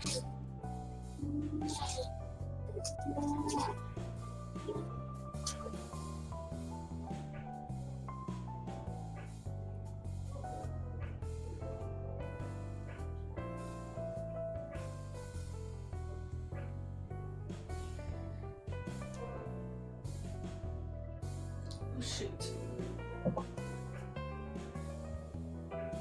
I couldn't think of anything better, alright? In fact, it's because of that laziness that she doesn't even have different names. So, like, between the Hawk Moth and Shadow Moth phases, she's still just called Lady Moth.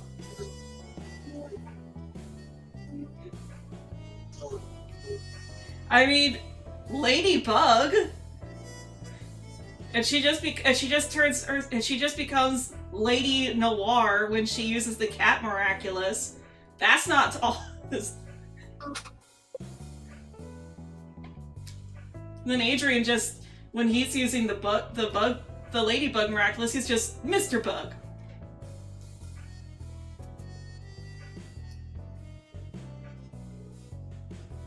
It's okay. Well, thank you for saying it's okay. But it's also too late to change it. Not only was it in a previous previous comic, but I already have the roleplay account for her. I do want to give her a redesign though. Like, I don't want her to look exactly like Shadow Moth and Hawk Moth. I do want to change up her design a little bit.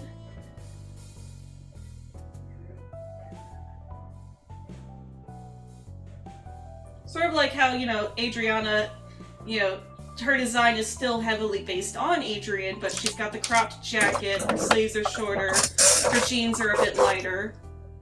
I am back. Welcome back. Welcome back.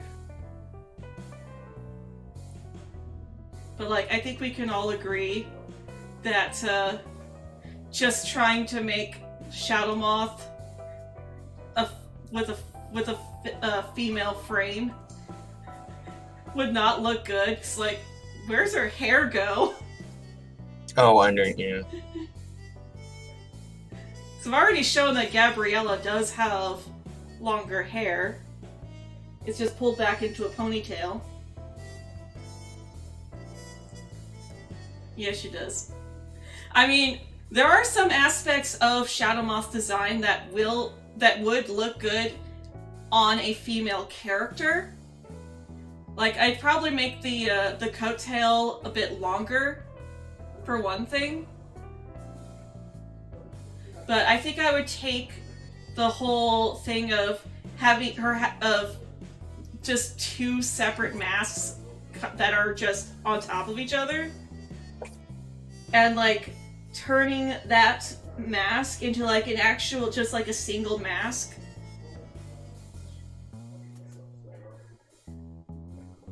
It would have been cool if like if they were like a kind of yin yang kind of thing going on, where it's like half the mask is, you know, the Hawk Moth, and then the other half is like, you know, more of the Peacock Miraculous, and then they blend together kind of in the middle. I honestly, like, we got some leaked images after I made that video about all the leaked images, but we got more leaks about apparently Monarch gets another redesign. So he's got a completely new redesign, and it looks horrible. It's like the Monarch design that they gave us for the first 2 episodes was actually starting to grow on me, especially after seeing it in animation and everything. Yeah, And I not like ju- this yeah. one actually. Like, it was starting to grow on me. I still don't think the biker jacket really fits Gabriel specifically, but like, it wasn't quite as biker-ish as I was expecting it to be when seeing it in the show proper. Mm-hmm. But then they're just like, let's just make it the Hawk Moth costume, just slightly updated. and also worse. Because I think they still kept the purple skin. His Yep. skin turns purple. Yes. Yep. No, I don't. I don't even watch the show, and I feel like that just sounds like a terrible idea. I think they did it because Mayura has blue skin.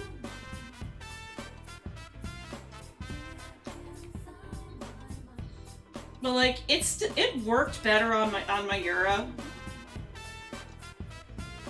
I don't think I've ever seen anyone really complain that Mayura had blue skin. No, not that I know of. I think this was pretty much well liked, actually.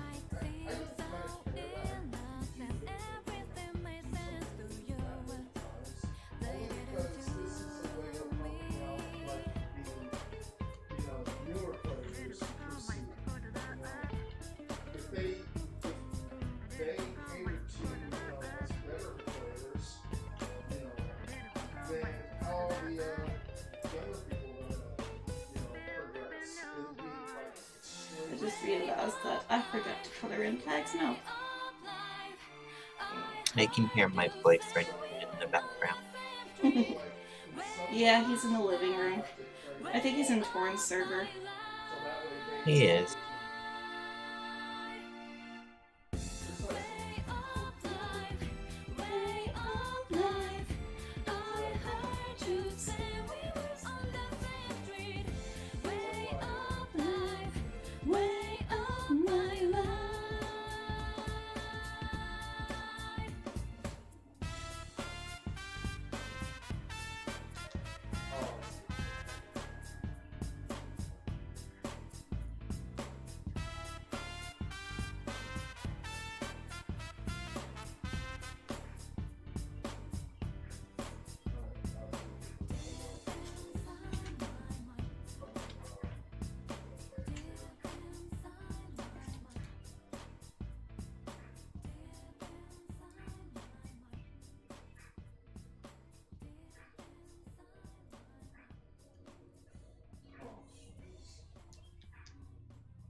I'm so glad that I updated my shortcuts so that I can easily just get to the paint bucket and the paintbrush. Okay, if his skin wasn't purple, and he didn't have all those weird rings, I'd say it wasn't that bad a design. Yeah, that's the But other thing that just- confuses me, is that, you know, those rings, that's clearly how he's going to be distributing the powers of the other miraculous to his akumatized villains. So how is it that we're getting that if he's got a different design going forward? Because he didn't get They those just rings. look clunky. He didn't get those rings yet.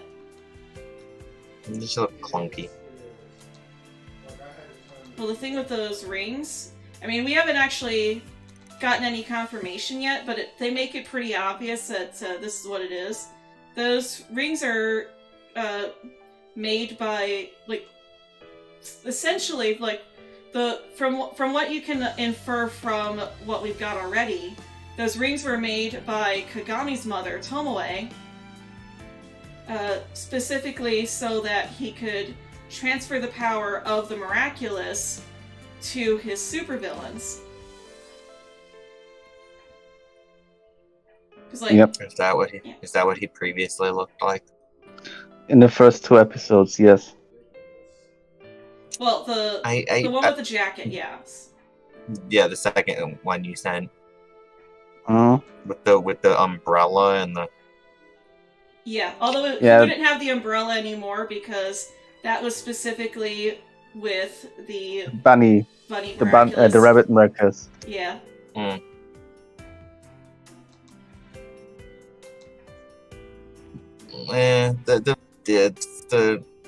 The stained glass window look to the jacket's cool.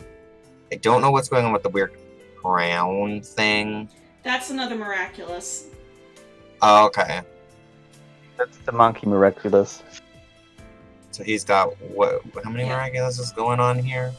He's got every miraculous except the ladybug, the black cat, and the peacock. So they did get the peacock away from him. Nope, he gave it to Felix in exchange for all the other miraculous. What the frick, Felix? Yeah, Felix was pretending to be Adrian. What he told Adrian was that he was going to talk to Gabriel for him to let him know that Adrian didn't want to leave Paris and be a model, and he didn't want to be a model anymore. He didn't want to leave Paris for 6 months on this 6-month photo shoot that he was being forced to go on with Lila. Which was essentially a cover story, because Gabriel was planning a really big Senti monster and supervillain that and the Senti monster was going to do a lot of damage, so it was basically just a cover story so that he'd get Adrian out of Paris so he could be safe. Because dang, that Senti monster did a lot of damage. Yep. Right back was not fun to deal with. And, like, that was actually a really good plan, too. Like, yes, it was partially, it was also partially, actually, no, I don't think it was Natalie's plan. He was inspired by what Natalie said, but he did come up with that plan all by himself. Yep, she said something about taking risks, and he just maniacally runs out. Yep. It's like, that's it. I just need a supervillain that will make Ladybug take risks.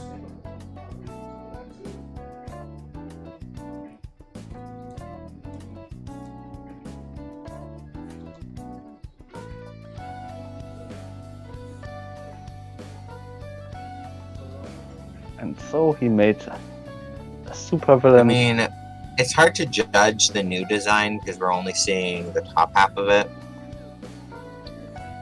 Yeah. But I do think, like, if they got rid of, like, the clunky rings all over his fingers, and he wasn't purple when he transformed, that I think it would actually look kind of cool.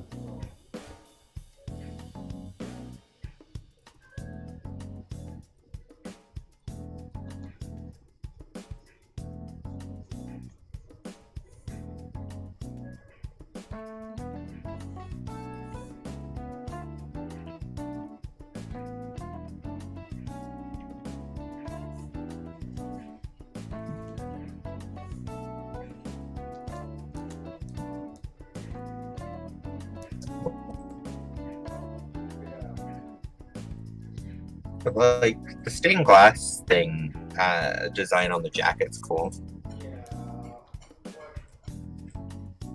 The thing I'm actually thinking that it's very possible that they might have actually made it a last-minute change, specifically because of the backlash for, you know, everybody saying how much they hated the design. It is a lot going on. Yeah. And there is the fact that, like, it's very imbalanced with the colors because, like, none of the colors in the top are repeated in the bottom. My guess is that it is to show that he's having all the miraculous at once on him. Would be my guess. It's still a lot. Like, yeah, it's not. It's a cool, like, the stained glass is a cool thing, but you need to balance, like, there's not a lot. There's no good color balance because it's like that green on the bottom. It only appears in the design once. You don't see it anywhere else, so it looks kind of out of place. Mm-hmm. Although I think what's going on is that the different colors are meant to represent each different miraculous. So, like, that green, for example, is meant to represent the turtle miraculous. The bright blue that's shown is meant to represent the rabbit. There's some other blue on there that would represent the snake. Like, I get that, but it's still just like... But I still prefer that design over this new one. It's like, what is going on with his eyes? Well, it's like you can't even see his eyes in the other one.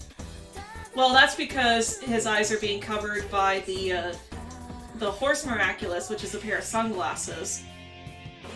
But when you are able to see past his glasses, you can see that his eyes are normal, you know, with the white sclera and everything. Yeah, the purple sclera, the purple is weird in the eye, like the sclera turning purple too. Yeah, and then the irises turning blue. It's like, oh no, I guess his irises were always blue, but like the contrast of the bright blue against on that the dark purple. Yeah. Yeah. If his sclera was white, the blue probably would look better. Yeah. But instead, he just looks It like also- he's got dot eyes. It also would look better if if his skin wasn't purple. Yep. And If if the I- mask yeah, didn't just cover the his hair outfit. again. It's like that Like, was one of the if things that I liked about the premiere design was that you actually see his hair. He's not bald for a change. Yeah, I don't mind it so much. Lots of superheroes and villains do that. But it's just the purple skin.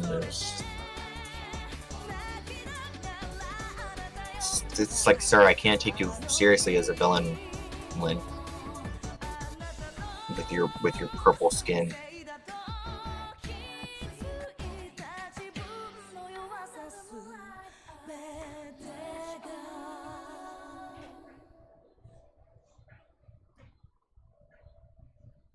It's like I know that if you ever do a take of, you know, like Moth with all the miraculous, she won't be purple.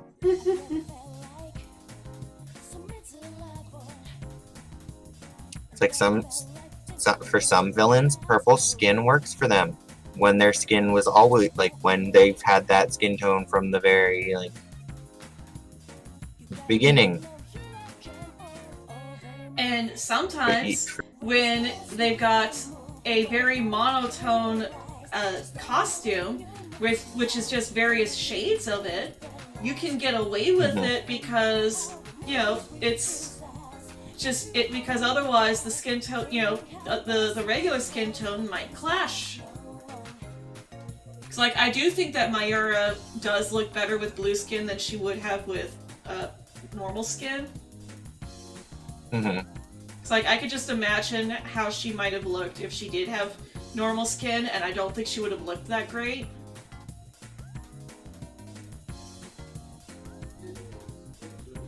Just with how dark her costume already was. It's like they managed to make it, they managed to get it a good color. But this, like, Monarch's purple skin is not a good color. He just looks sick.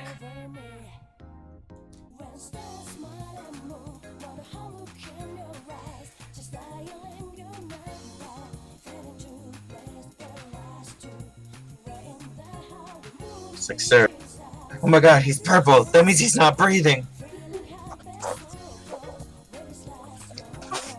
Is there a doctor?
the thing that I was saying before to sort of defend the original Monarch design is that I honestly can't think of a way to have really made it better with the restrictions that they would have had to have, because like part of the reason why it's not that great of a design is because of how busy it is. It's just super busy. Like, there's so much going on with it. But you also can't really get around that, because a big part of the reason why it's so busy is because he is wearing all of those miraculous. And it's like, he kind of has to wear them all, because otherwise he can't really use any of their powers. At least at this moment, yeah. Because, like, he utilized them very well. It's like at first he was just using the butterfly and the rabbit. And then he actually would, whenever he needed a different power, he would combine with those other miraculous. And then if he needed different powers, he would divide those miraculous that he didn't need anymore, and then unify with different ones. It's like, that was actually really smart. But now here he is wearing all of them at once. Well, no, he was wearing them all at once. Now he's wearing all these different rings. But again, I can still forgive the rings because I know what their purpose is. Or at the very least, I've got a really good guess as to what their purpose is. They're so that he can transfer the powers to his supervillains. We actually saw that in one of the trailers. Oh yeah, that's true. Yeah, they did show like the inner workings of the ring as he was transferring over the goat miraculous power.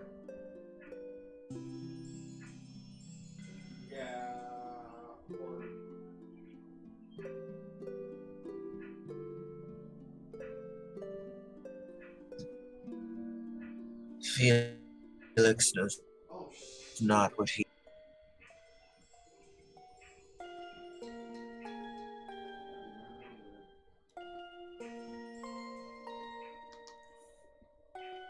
Well, we still don't know what Felix is going to do with the Peacock Miraculous either.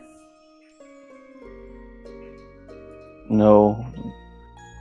Unfortunately not.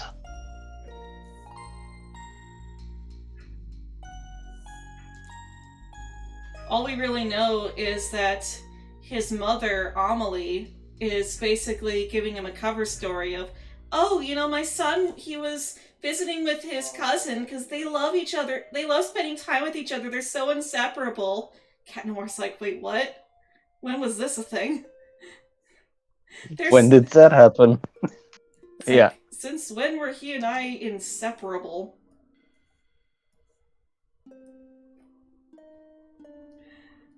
Yeah, she's like, oh, he was visiting his cousin because, they're just so inseparable.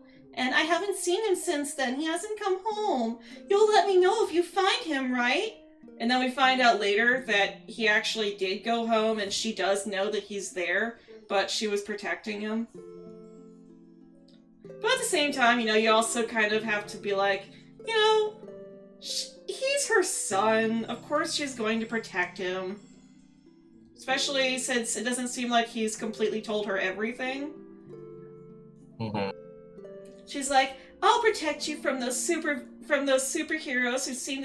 who are accusing you of being a villain because I know you're not. Yeah, he's so innocent. That's why he stole his uncle's ring! And tried to steal the Peacock Miraculous!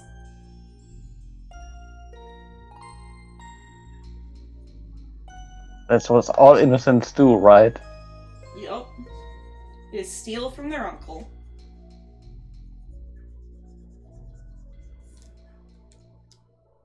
Although I will say this, if anyone is a Senta monster, I do have a feeling it might either be Felix or potentially maybe Amelie.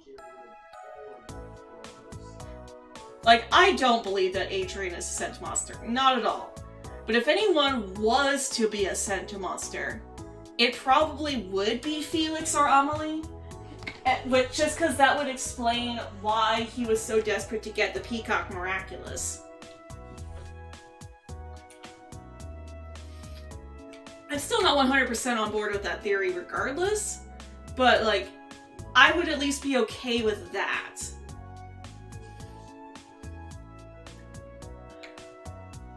Versus if they just suddenly came out and said that Adrian was a Senta monster despite all this other stuff that shows that he's not.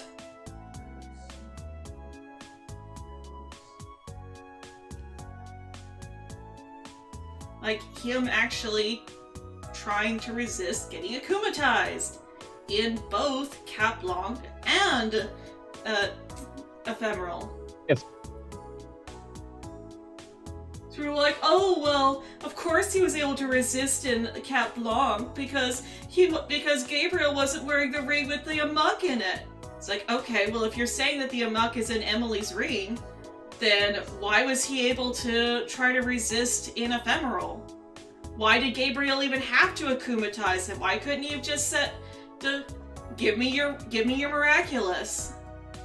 All he had to do was say that, and then Adrian would just be like, okay, here it is. Why wouldn't he do that in Chablon? Just take Emily's ring off her finger, go to Adrian, be like, Adrian, give me your miraculous. As long as he's holding on to the amakatized object, he has to do it, if he's a Senta monster.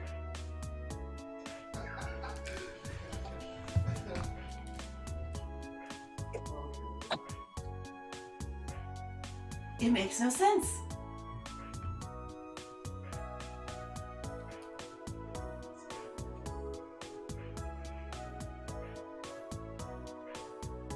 People are just trying to come up with any excuse to validate their theory, even if it can be, disproven with logic and evidence from the show. Yep.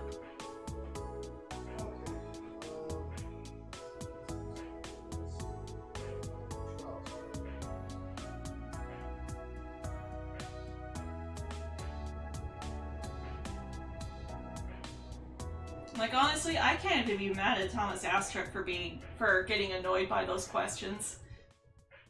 I'm annoyed by it. I'm annoyed whenever somebody talks about the Senta monster theory like it's fact. Yeah, it's like it's one thing if they're like, this is my headcanon, I know it hasn't been proven in the show, but then they're trying to be like, no, my theory is my theory is true because this, and this from the show all point to it being true, and it's like, okay, maybe there are a few offhanded things that support your theory, but unless the show outright comes out and says that, this is in fact true, it's still at the end of the day, it's still a theory.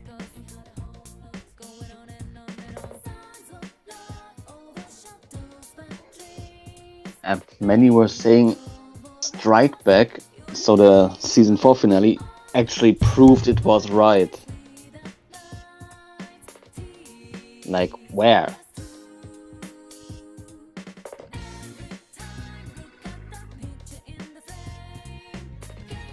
Yeah, it's like the only time the only time we actually see anybody doing what they're told despite supposedly not wanting to do it is when we see Gabriel and Natalie, when Felix is searching Gabriel's office dressed up as Adrian, and then he hides everything when he realizes that they're coming in, and then Natalie, who at the time was wearing Gabriel's wedding ring, Emily's wedding ring, she told him that it was time to go, and he's like, huh? Oh, okay.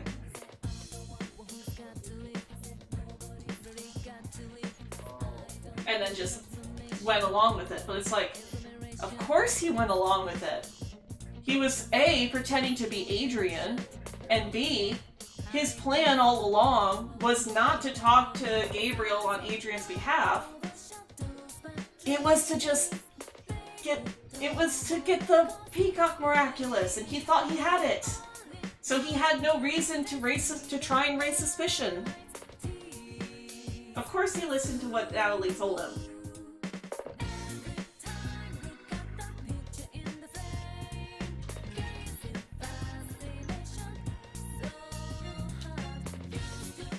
Many say it's confirmed because of how he was panicking and fiddling with the ring, and that alone was confirmation for them. Yep, this is true. Yeah, I still see it. That's just weak. Yeah, I still see it just as a nervous habit. Yeah.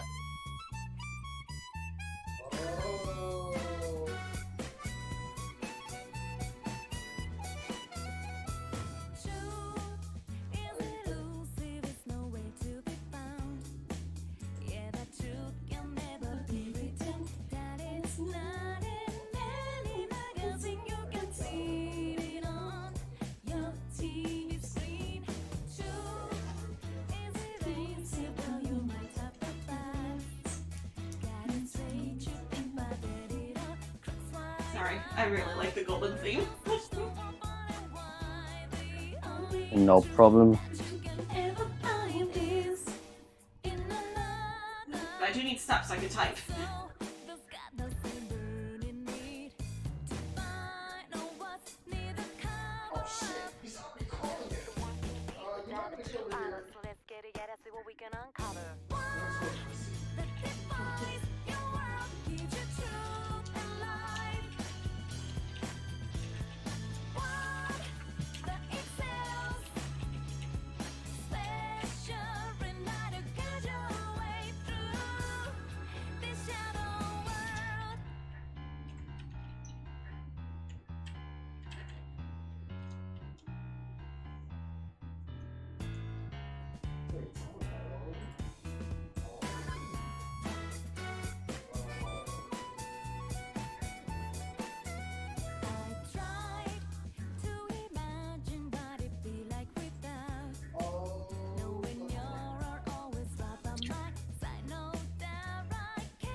Comfy?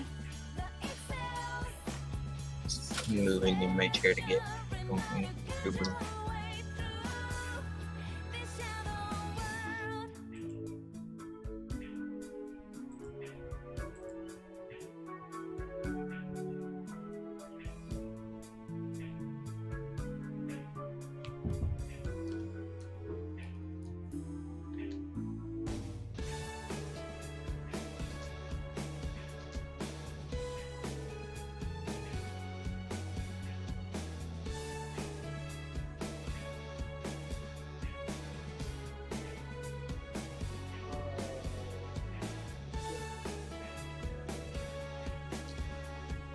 Well, though, even though Mokina doesn't speak English or French or whatever you want to say, I'm still giving Mokina's text the outline. Like, yeah, Mocha is still technically talking. He may just be saying, "Boo," but he's still talking.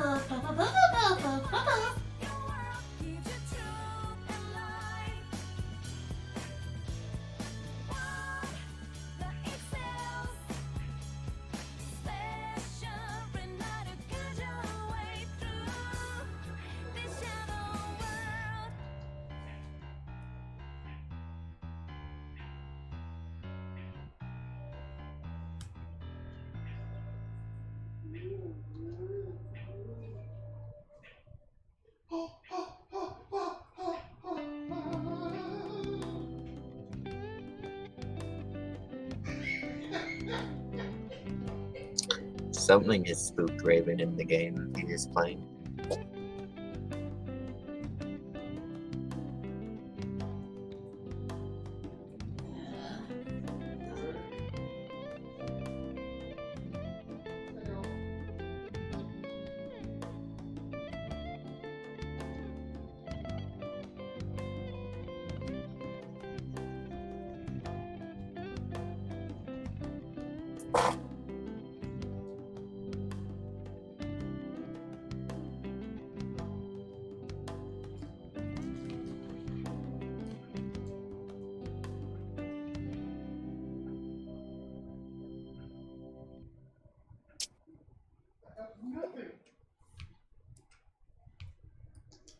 That's not true. You have us. He says he has nothing.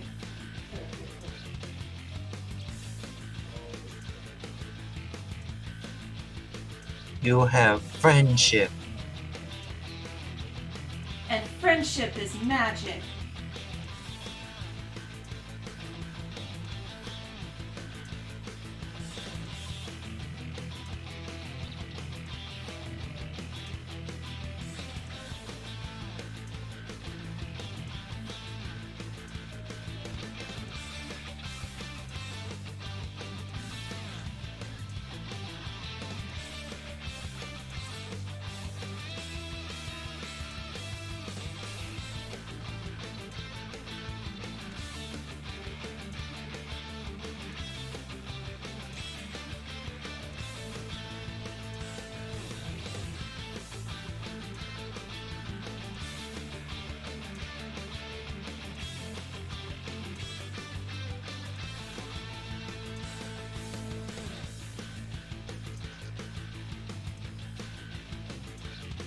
Also, just a quick reminder, oh, I guess nobody's here right now, but if anyone's watching this in the future, just a quick reminder that there is a post on my community tab. So if you don't have a Tumblr but still want to interact with the comic, you can leave a comment on that post. And then I'll basically do the same thing that I do with the Reddit posts. Or with the Reddit comments.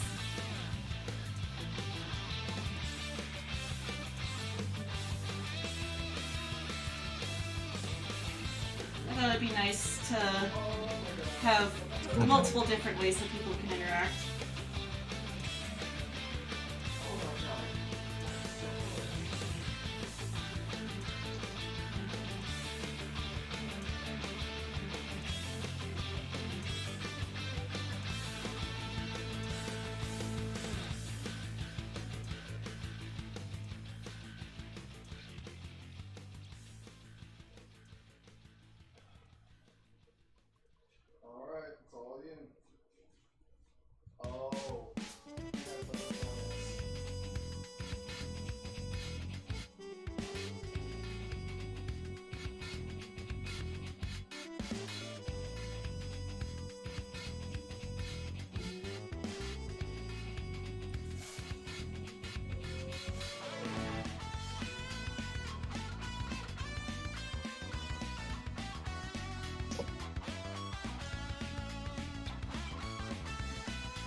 This guy does not like me.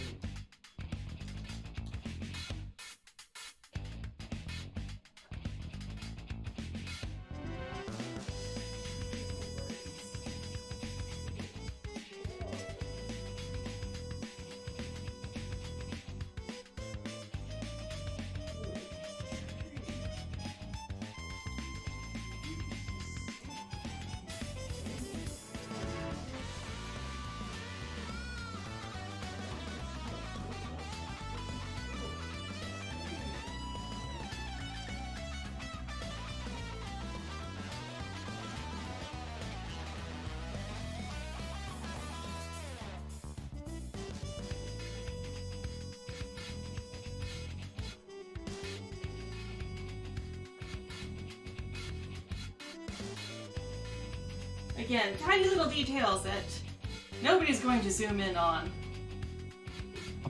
But I still do it anyways, because it's me. You're like, I'll zoom in on it. I'll know. I will know. Must hold self accountable. Yeah, we are accustomed to it by now. Must not take shortcuts, even with style specifically designed as a shortcut.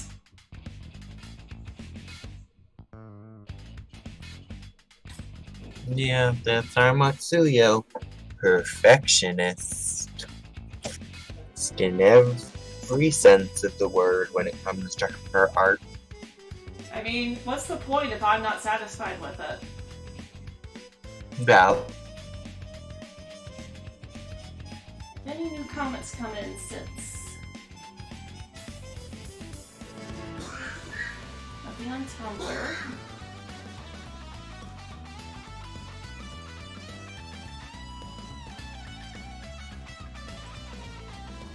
How about Reddit?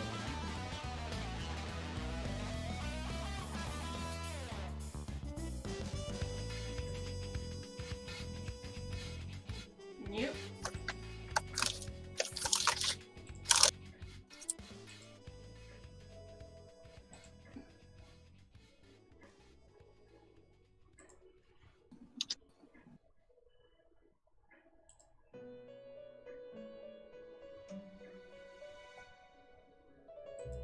Nothing. Okay. Well, it is almost 10 o'clock, so... I'd say this is actually pretty much ready to go, too. You're gonna end the stream? Yeah, I think I will. Looks like the one person who was here has already left, so... Well, to anyone who's watching in the future, thank you guys for watching. Again, there is that post in my community tab if you want to leave a comment. You can also leave a comment down below if you want, but specify if you want it, if it's for the comic though, because otherwise I'm going to assume that it's not. You can even just leave a reply to it and say, by the way, this is for the comic. Yeah, thank you guys for watching, and as always, I hope you all have a very magical day.